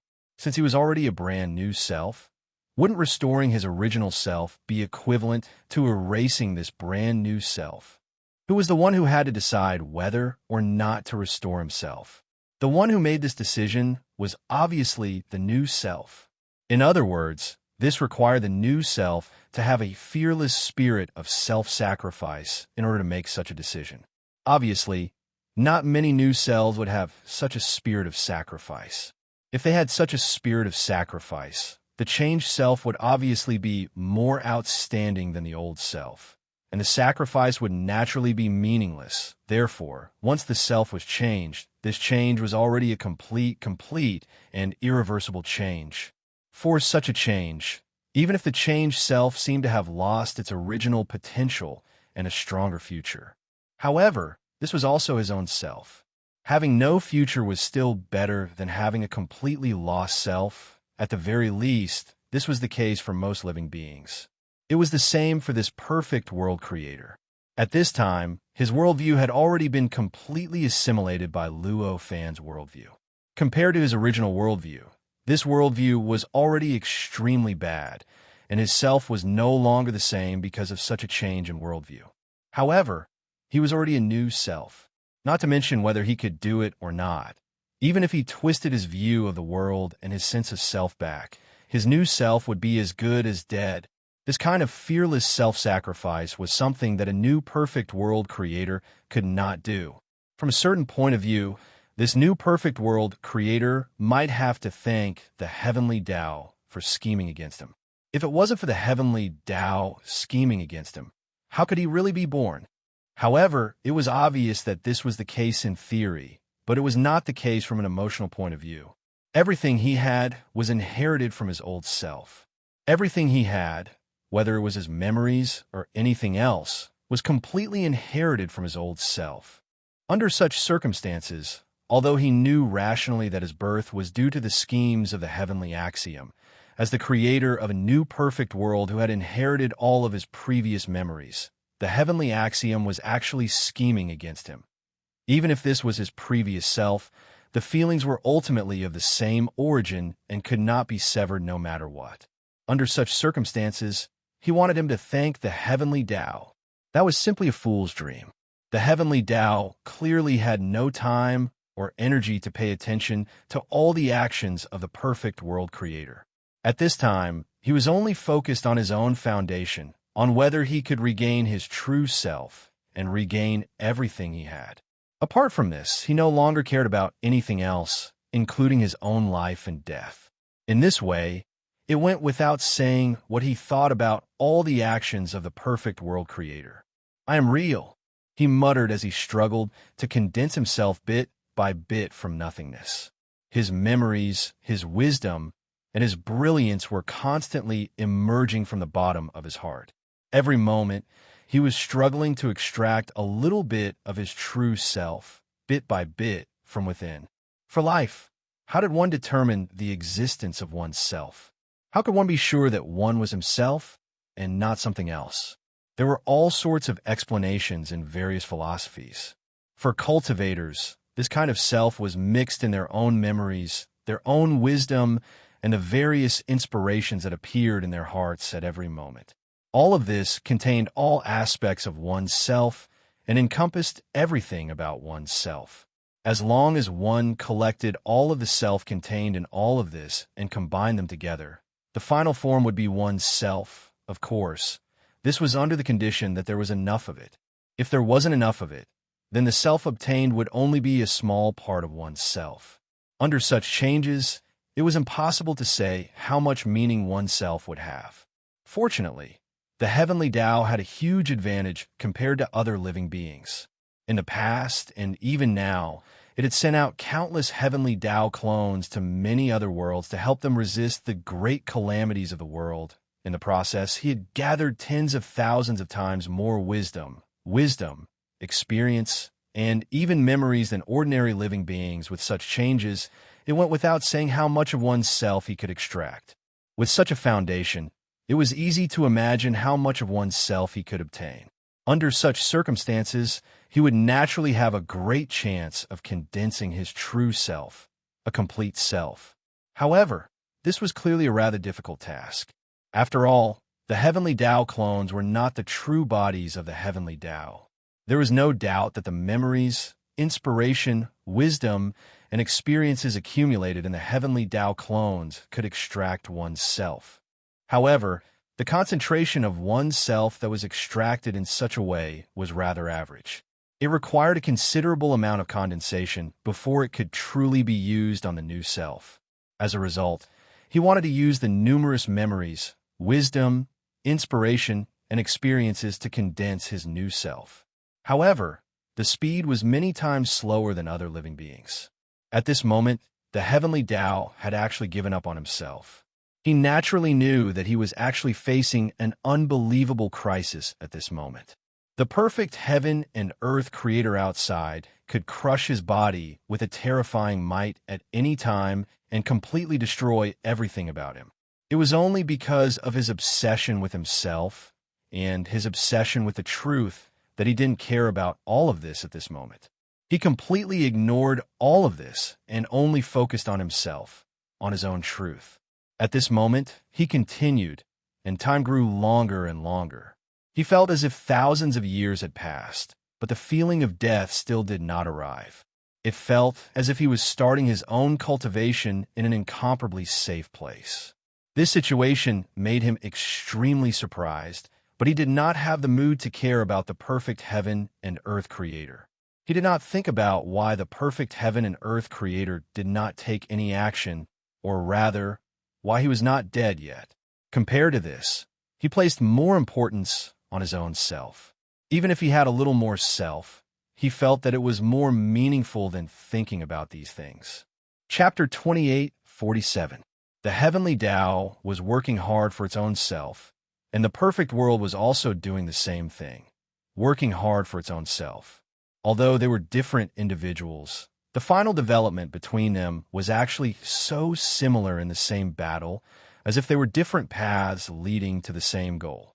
To the heaven's will, his current efforts were using all the inspiration, experiences, emotions, memories, and everything else he had obtained after becoming the heavens to continuously refine and fuse the strands of his scattered self, turning them into the foundation of his true self. As for the creator of the perfect world, he was now working hard for his own existence. He was doing his best to preserve his distorted self as much as possible, and the best way to maintain his distorted self was, of course, to work hard to understand the source of the distortion. In other words, at this moment, the world that he was in was filled with the mysteries of the world of laws. And at this time, the attitude of the world of laws towards him was obviously giving him great convenience. One must know that the current him had almost replaced the heavenly Tao and become a person with extremely high authority in this world of laws. With such authority, he had obviously been completely accepted by the world of laws. After this acceptance, the various hidden things in the world of laws were naturally gradually open to him. Although it was impossible for him to directly receive the world of laws contained in the world of laws, at least it was many times more convenient than the original situation where he had to rely on the changes in the surrounding environment to comprehend the world of laws. At this time, the perfect world creator was observing the situation of the heavenly Tao while expending a great deal of effort to extract the mysteries of the world of laws from the world of laws, trying hard to extract the mysteries of the world of laws contained within. This appearance seemed leisurely on the surface, but in fact the urgency inside was not inferior to the heavenly Tao at all. For the heavenly Tao, if it relaxed even a little, what awaited it would probably be the complete destruction of its entire body and mind, and everything would disappear completely. Under such circumstances, it was almost a race against time with the Grim Reaper. So how could it not be anxious? In that case, it was easy to understand the urgency of the creator of the perfect world. The perfect world creator had always been extremely domineering, and when facing the heavenly Tao, it was as if he was a powerhouse that had descended from another supreme plane. However, in reality, there was no need to talk about whether the perfect world creator really existed on a higher plane. The person who had appeared before the heavenly Tao in the parallel space-time that had been replaced by the memories evolved from the spirit light of memories was the perfect creator of the world. He was nothing more than an avatar of the true creator of the world.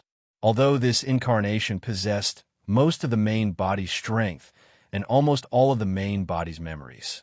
However, no matter what, an incarnation was just an incarnation. Since it was an incarnation, its life and death were naturally in the hands of the main body. As long as the main body willed it, with a single thought, this incarnation would die without a burial ground. Perhaps even all traces of its existence would disappear without a trace. This situation was naturally nothing to the original incarnation of the creator of the world who did not have a new self. After all, no matter what, his will was the will of the main body. The decision made by the main body was no different from his own decision. Under such circumstances, his disappearance was as if he had gotten rid of some distracting thoughts in an instant. Under such circumstances, the incarnation of the creator of the perfect world naturally could not resist.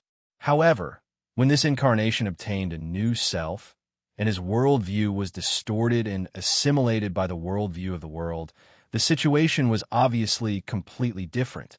For the current him, if the main body made the decision to kill him, it would be equivalent to his past transmigrating to kill his current self. This kind of situation was obviously unacceptable to any existence. Even ordinary people would definitely put up the strongest resistance in such a situation and do everything possible to avoid being obliterated. Even the self that had transmigrated from the past was also a self, and it was the same. Similarly, the situation was the same for the perfect creator of the world. However, compared to the situation where an ordinary person's past transmigrated to kill his current self, the current situation of the perfect creator of the world was even worse.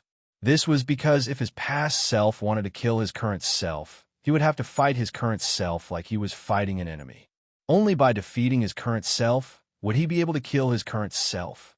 According to the development trend of cultivators, generally speaking, his current self would be stronger than his past self.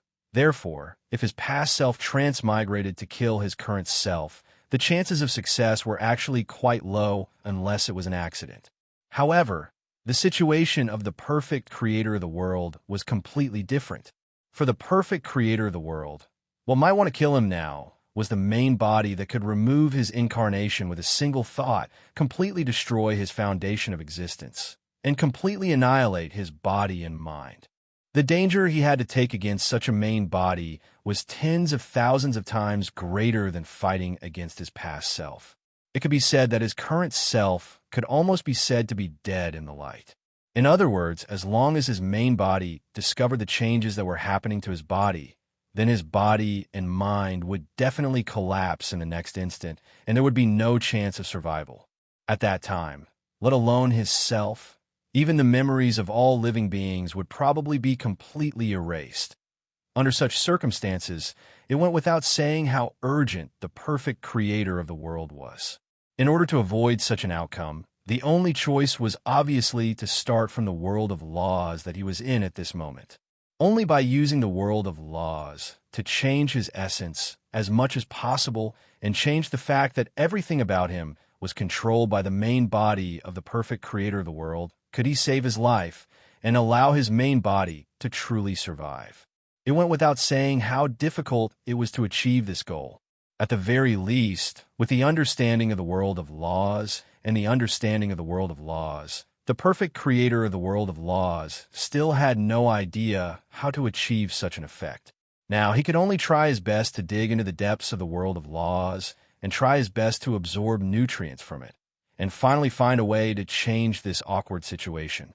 In fact, if it were not for this thought, although he would be curious about the changes that were happening to the heavenly Tao and wanted to explore the various changes that were happening to the heavenly Tao, however, he would never have the patience to wait quietly for the heavenly Tao to gradually materialize itself from nothingness. After all, although his predicament and the heavenly Tao's seemed very different, from another perspective, their encounters were actually quite similar.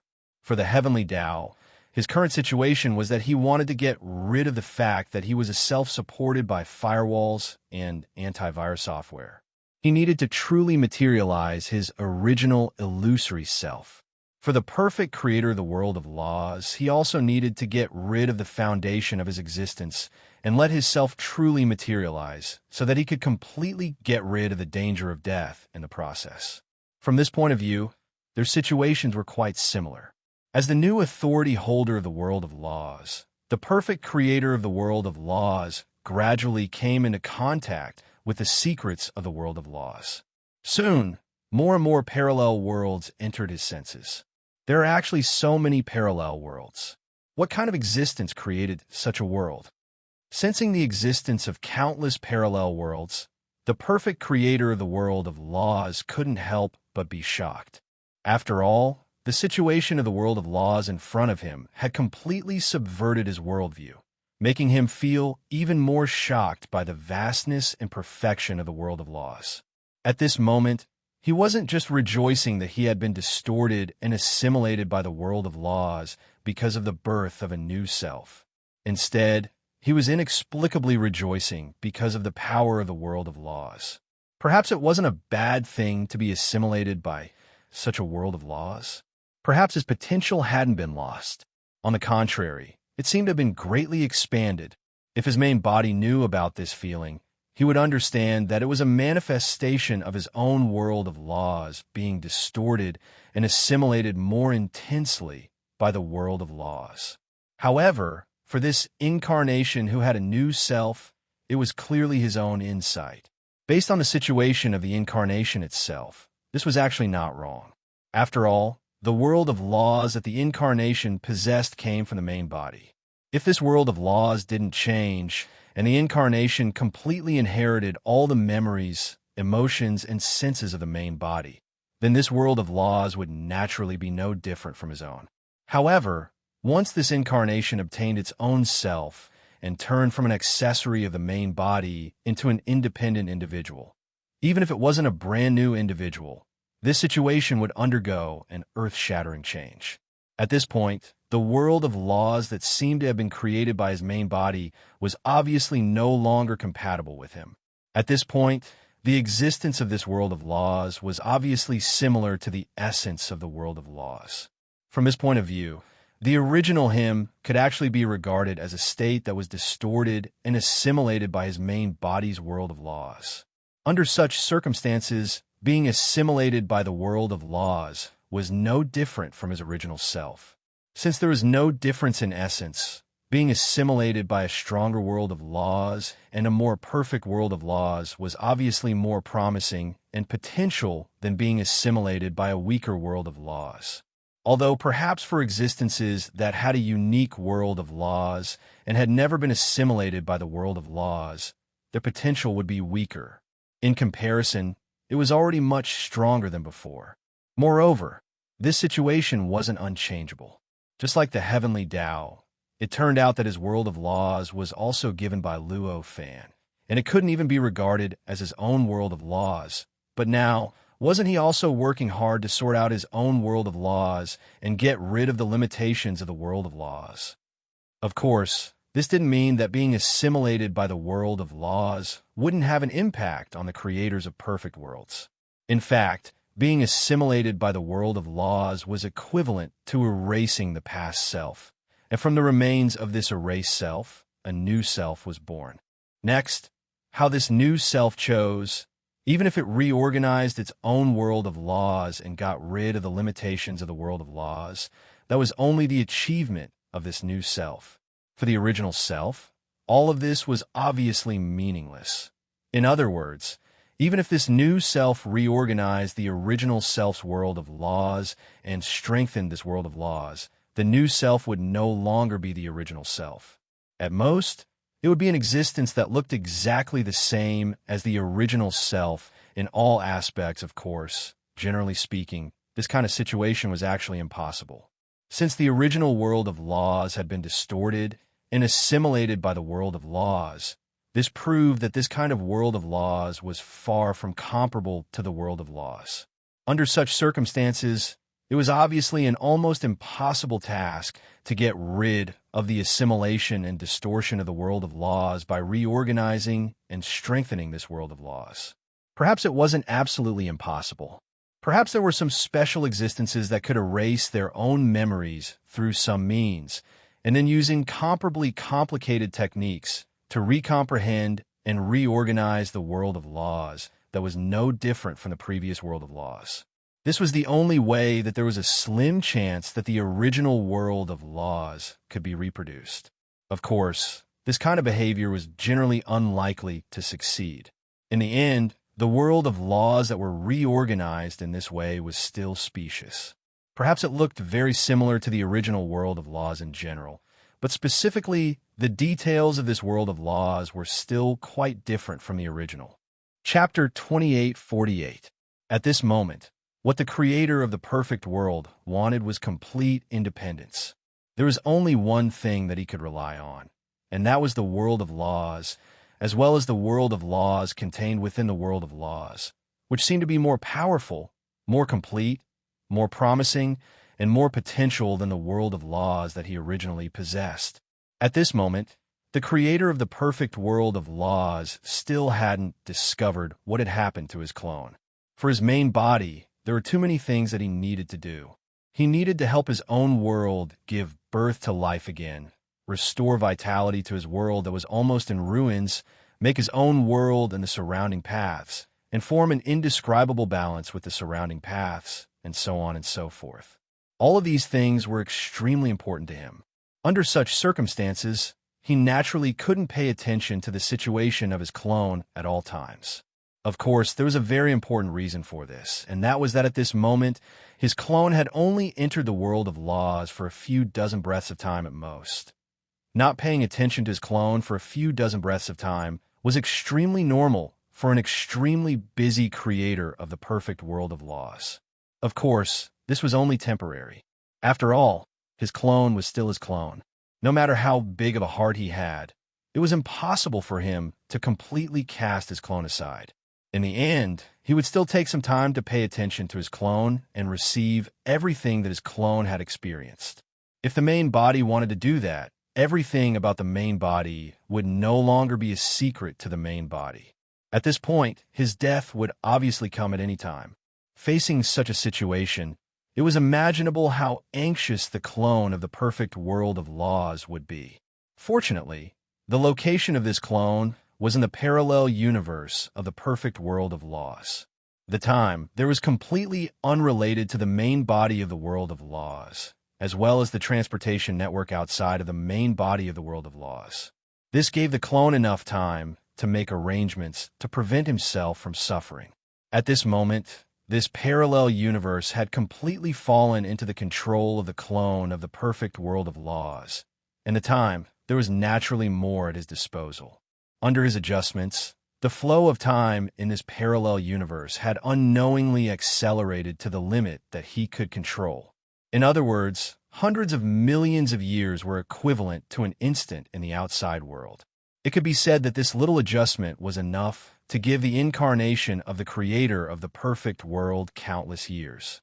During the previous 10 breaths, the main body of the perfect world creator did not pay any attention to this incarnation. From this, it could be seen that the great perfection world creator was rather confident in his clone. This also meant that in the next few breaths, a dozen breaths, or even dozens of breaths, it was very unlikely that the perfect world creator would pay attention to this clone again. Of course, this did not mean that he had unlimited time. In fact, as time passed, the possibility of the main body paying attention to the incarnation increased. In other words, as time continued to pass, the possibility of him being erased by the main body was constantly increasing. Under such circumstances, even if he could accelerate time to such an extent that billions of years were equivalent to an instant in the outside world, he still had to race against time to perfect his view of the world, work hard to perfect himself, and work hard to cut off the connection between himself and his main body. There were actually many ways to sever the connection between an avatar and the main body. Among them, the most convenient one was for the main body to give up on this avatar. As long as the main body was willing to give up on this avatar, the avatar would not need to do anything and would only need to wait for itself to obtain independence. Evidently, at this moment, this situation was impossible for the perfect world creator and above. Without knowing what the clone of the perfect world creator would do and what consequences it would cause, how big of a heart did he have to be to directly give up on this avatar? In comparison, any other method would be far inferior to this method. In other words, it would be much more troublesome and difficult. For example, completely isolating himself from a main body so that he could cut off all connections with the main body at all times. As long as he could do this, he would naturally be unable to do anything to the main body and eventually obtain independence. Compared to the previous method, this method was clearly more troublesome. Moreover, it required perseverance and effort, which would consume his power at every moment. Moreover, after doing this, he would lose his freedom completely. This was not a choice that an ordinary person would make. At the very least, it was not a choice that a perfect world creator could make. In fact, most of the other methods had problems of one sort or another. Or rather, they had side effects that the incarnation of the creator of the perfect world could not accept. For the clone of the perfect world creator, the only method he could accept to sever the connection between himself and the main body was none other than the last and most difficult method, which was to separate himself from the main body as much as possible. His essence would no longer be an avatar, and his essence would no longer have any relationship with the main body of the perfect world creator. As long as he could do this, his avatar would naturally become an independent individual and would no longer have any relationship with the main body of the perfect world creator. At this stage, if the main body of the perfect world creator wanted to attack this avatar, it would be like attacking another independent existence. In this way, the biggest problem that he had encountered would naturally be solved. It went without saying how difficult it was to achieve this. If it were not for the fact that it was extremely difficult, no avatar, projection, or avatar would choose other methods that had all sorts of side effects. After all, who didn't want to be truly independent? Who didn't want to be truly alive? In order to achieve all these, the first prerequisite was to have a unique worldview that was completely unrelated to the main body. With such a worldview, everything else could be continued. The worldview could almost be said to be the foundation of a living being, even if it was a living being that had not truly stepped onto the path of cultivation. If one did not have a perfect worldview, one would be ignorant and would have limited prospects. Just from this point alone, one could see how important one's worldview was. Moreover, the worldview was the source of a cultivator's Tao heart, power, faith, and will. Without these, the creature would be nothing more than a walking corpse at most. Under such circumstances, if an avatar wanted to obtain independence and become a real living being, the first thing it had to do was to form its own worldview, which was independent and had nothing to do with the main body. The avatar of the perfect world creator had obviously unintentionally solved this problem. That was because his worldview had already been completely assimilated by the world of laws. Under such assimilation, his worldview had now become a secondary worldview of the world of laws. In other words, it seemed completely different from the world of laws, but if one thought about it carefully, one would find that every concept was faintly in line with a certain concept of the world of laws. Such a worldview was naturally completely different from the worldview of the perfect world creator. Even if such a worldview was still affected by the world of laws and distorted by the world of laws, it could not be considered a worldview that truly belonged to him. By relying on such a worldview, the creator of a perfect world was still not truly free. It was still not truly independent. However, with such a worldview, at least in a certain aspect, he had already broken free from the control of the main body.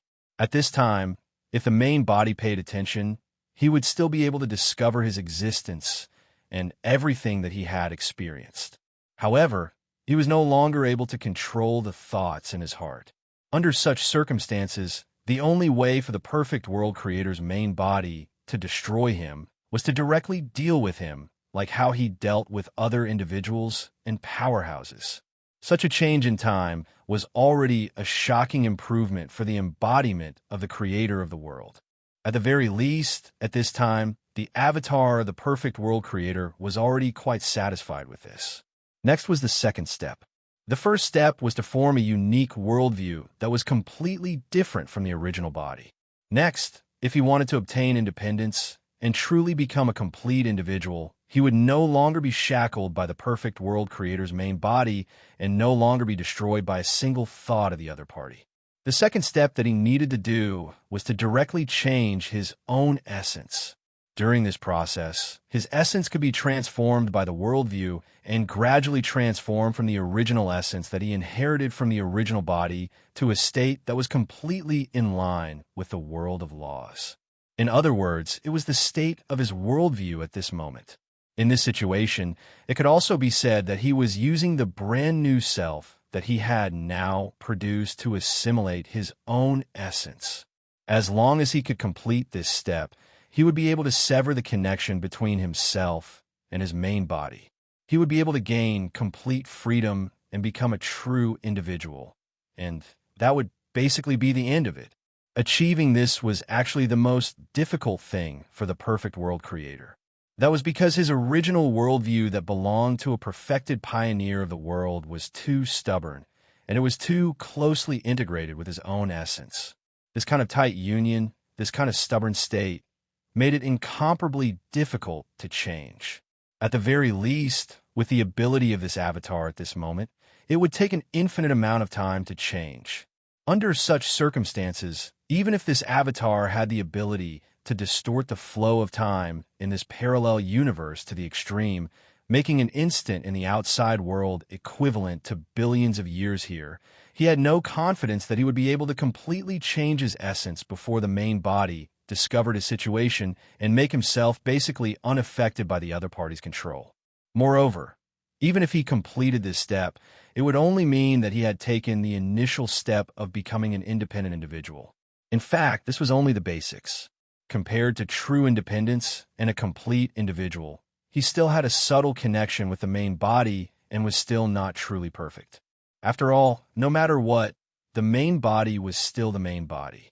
This projection, this avatar, everything was created by the main body. The main body's familiarity with it was even stronger than the avatar's familiarity with the main body. Perhaps the change in essence could indeed cut off the absolute control between the main body and the avatar. However, the loss of absolute control didn't mean that there was no control at all. Absolute control could be carried out through essence. But what about other existences that weren't essence? Through this, the main body could also carry out initial control of the avatar. Although this kind of control was only at the initial stage, in fact, if this kind of control was used well, it was enough to be fatal. For example, if the main body continuously injected all kinds of inexplicable ideas into the avatar through various subtle methods, causing the thoughts of the avatar, or projection to gradually be affected. In the end, at a certain moment, it would directly enter the state and position that the main body wanted it to enter. In that case, for the main body, it was simply equivalent to directly sending himself to the edge of a knife. Once this happened, was there a need to say what the outcome would be for the avatar?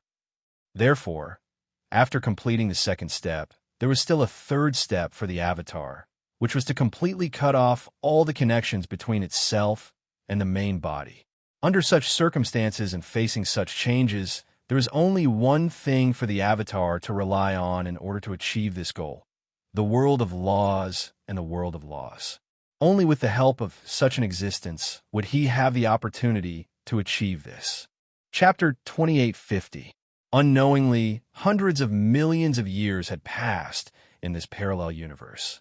On this day, an indescribable change suddenly occurred in the parallel universe that was like a replica of the world of laws. It was as if some invisible existence began to seep out from all over the world and quickly converge in a certain place. In the end, a faintly discernible figure began to gradually appear in the void. This figure seemed to have the appearance of a born Taoist aptitude. Looking at its appearance, it actually vaguely resembled Luo Fan. Of course, it was even more similar to the incarnation of the perfect world creator from hundreds of millions of years ago. Obviously, this was the incarnation of the perfect world creator. Judging from his current appearance, it was obvious that over the past hundreds of millions of years, he had absorbed the mysteries of the world of laws contained in the world of laws contained in this parallel universe, and had unknowingly transformed his own essence into a world of laws that was in line with the world of laws. In other words, he had been completely assimilated by the world of laws in this world of laws. At this moment, it was actually the moment when he transformed the last bit of his essence. The result of this change was that at this time, there was no longer any detail on his body that did not conform to the structure of a born Taoist aptitude in human form. I've finally severed the initial connection. At this moment, the incarnation of the perfect world creator revealed a faint smile. At this moment, he felt that he had taken the initial step of getting rid of some kind of shackles that were difficult to sever. At the very least, no one would be able to easily get rid of him with just a thought from now on. After carefully observing his own state, the perfect world creator instantly gave an order to the parallel universe of the world of laws. That was to completely imprison himself in this space-time before everything about him was successfully transformed. In other words, unless he destroyed this space-time, it would be impossible for him to leave this space-time unless everything about him changed completely, which was to complete the third step of getting rid of his main body. The reason for this was naturally not because he had any special hobbies, but because this was the only way he could preserve his life as much as possible. After all, although his essence had been completely assimilated with the world of laws, it could be considered that he had severed the initial connection with his main body. However, this was only the essence. Everything else was still under the control of the main body. Perhaps because of the change in his nature, his main body could not erase him with a single thought like before, but he could still influence this incarnation through various other things that were still connected to his main body. For example, his main body could use a similar method to lure him away from the realm of laws, making him feel that it would be safer to leave this place and then directly fall into the trap of his main body. There were many other similar methods. In fact, even if he had always been in this world of laws, the main body still had many ways to deal with him. In other words, he was not necessarily safe here, but relatively speaking, it would be much more troublesome for his main body to deal with him if he remained in this parallel universe. In other words, although staying in this space-time might not necessarily be safe, it was at least safer than casually leaving this space-time. Left with no other choice, the incarnation of the creator of the perfect world could only use staying in this space-time as a last resort. This parallel universe had already been accepted by the realm of laws. Moreover, because of the changes over the past few days, although it could not be said that it had become an indispensable part of the realm of laws and was wholeheartedly protecting it, the realm of laws still paid considerable attention to this parallel universe. Under such attention, it was obviously impossible to destroy this parallel universe with ordinary means. With the strength of the incarnation of the creator of the perfect world, it would be impossible to destroy this parallel universe unless he attacked with all his might. Therefore, letting this parallel universe restrain him was equivalent to letting an existence equivalent to him imprison him. Although this kind of suppression was not absolute, it was clearly the limit that the incarnation of the creator of the perfect world could achieve. Unfortunately, my authority is not enough. After a long time, the incarnation of the creator of the perfect world sighed. If he had enough authority, he would not only be able to control this parallel universe, but could directly use the power of the entire realm of laws to protect himself. If he could really do this, no matter how strong his main body was, it would definitely not be able to pose a threat to him. Sighing, he carefully experienced the parallel universe that he controlled. This space-time was a complete replica of the realm of laws, and everything in it was in line with the realm of laws. Here, countless living beings were born, as well as all kinds of things that originally only existed in the realm of laws. Among the countless living beings, there was a special living being that was fixed in a certain parallel universe like a statue. It was like the axis of the parallel universe, and also like the core of it. That existence seemed illusory and real at the same time. Occasionally, it seemed to be an absolute existence that was more real than the entire parallel universe. In the next instant, it became illusory again, as if it had completely disappeared between the countless space-times. That existence was obviously the heavenly Tao, or rather, it was the original heavenly Tao. After such a long time, he still had not completed his goal. He had not truly gotten rid of his source and completely achieved his true self. Looking at the current state of the original heavenly Tao, the incarnation of the creator of the perfect world sighed inwardly. Although it's unimaginably slow, once he succeeds, the results will be unimaginably brilliant. Although Yuan Tiandao was currently in a sorry state, his future was extremely promising. One must know that for him, even if he succeeded in taking 3 steps, he would only be able to get rid of the shackles of his main body and become an independent self. After that, he would still be restricted by the realm of laws, and everything about him would still be distorted and assimilated by the realm of laws. From a certain point of view, he still wasn't his true self. His future and potential were at a relatively ordinary level, and compared to the original heavenly Tao, he was really lacking. Sometimes he also envied Yuan Tiandao. He envied Yuan Tiandao for having such an opportunity and such a future. But it was a pity that he had already stepped onto another path, and the only way out for him now was to rely on the world of laws and rely on the world of laws. Only then could he continue to exist. If he lost this, even if he had greater potential and a better future, he would no longer be the original heavenly Tao. After lamenting in his heart for a long time, the incarnation of the creator of the perfect world began to take the 3rd step of breaking away from his main body and began to transform everything apart from his essence. Although essence was the most important aspect of life, it didn't mean that transforming essence was the most difficult for living beings.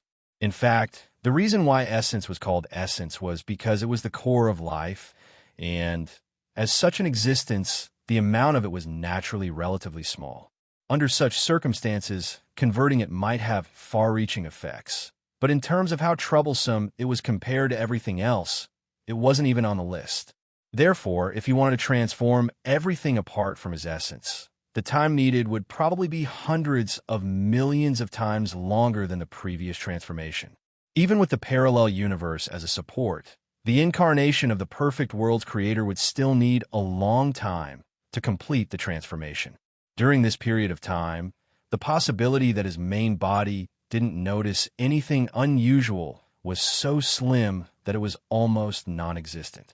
In other words, it was almost inevitable that his main body would find out about his situation. With such a clear understanding, the creator of the perfect world's creator naturally made preparations long ago. While he was constantly transforming himself, he was also beginning to strengthen his will. He was constantly leaving one backup plan after another in his mind, or rather, one logical chain after another. Through such logical chains, he constantly felt his heart and searched for the root of every thought he had, try his best to avoid being affected by external thoughts and making stupid choices. This couldn't completely prevent him from being affected by his main body, but it could reduce the influence of his main body as much as possible. This wasn't completely satisfactory, but it was the best response he could come up with. The moment that the incarnation of the perfect world's creator was worried about had finally arrived.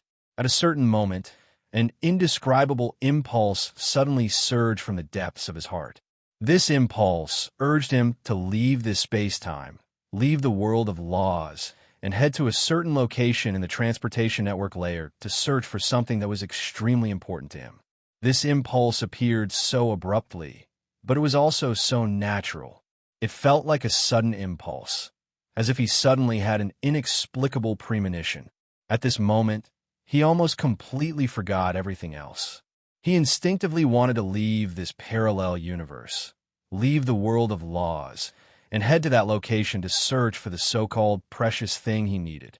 However, at this moment, an indescribable pressure suddenly erupted from the surrounding parallel universes and brazenly acted on his body. In an instant, his entire body was completely suppressed, causing him to be unable to move at all. Under the impulse, the incarnation of the perfect world's creator began to struggle violently, trying to break free from the suppression. Although he was controlled by the impulse and almost lost his rationality, his own intelligence was not affected much. At this time, while he was struggling, he frequently used all kinds of magical methods that would make ordinary cultivators feel ashamed to death. As he moved, everything in this parallel universe was wantonly manipulated by him, and the power that erupted was enough to allow a cultivation sect to instantly transcend all the restrictions of laws from the bottom. However, such a method only made the entire parallel universe tremble continuously at this time. It couldn't transcend the suppression of the parallel universe at all. After struggling for a while, an inexplicable feeling suddenly emerged in the heart of the incarnation of the perfect world's creator. This situation doesn't seem right. I seem to have expected this to happen. When exactly did this happen, and what does this mean? These thoughts came one after another at this time, making him feel bewildered. Immediately afterward, he suddenly discovered that there was a logic chain in his heart. Why did I set this? Such doubts flashed in his heart, but he was extremely sure that this was what he had set. Since it was set by himself, he naturally wouldn't have much doubt. He immediately began to investigate the various thoughts and impulses that had arisen in his heart according to this logic chain. Using the logic chain to investigate his heart, he soon gained something. This impulse is the product of a combination of various special factors. It doesn't really come from the depths of my heart. This fact was revealed under the judgment of his logic chain, making him feel an indescribable joy in his heart. He found me. Sighing, he already understood in his heart. At this time, the impulse was still so strong that it was still urging him to leave this parallel universe and leave the world of laws. However, after confirming that this impulse wasn't the real impulse from the depths of his heart, he already had enough willpower to suppress this impulse. All of the techniques he had unleashed had also come to a complete halt. The suppression force of the parallel universe completely suppressed him at this moment, making his body seem to have turned into some kind of natural landscape, fixed somewhere in this parallel universe. During this process, the impulse continued to expand, constantly urging his body and mind trying its best to draw him out of this parallel universe. If he hadn't realized that all this was a trap and that this impulse was a means of the main body, this incarnation would have probably been unable to hold on from the beginning. However, at this time, with the main body as an imaginary enemy, the existence of this impulse had already become a kind of battlefield. This made him have a strong fighting spirit at every moment. He felt that the stronger the impulse, the more powerless the opponent was, and naturally, the stronger his confidence was. This stalemate lasted for several years, and the time when the impulse reached its peak also occupied more than half of the time.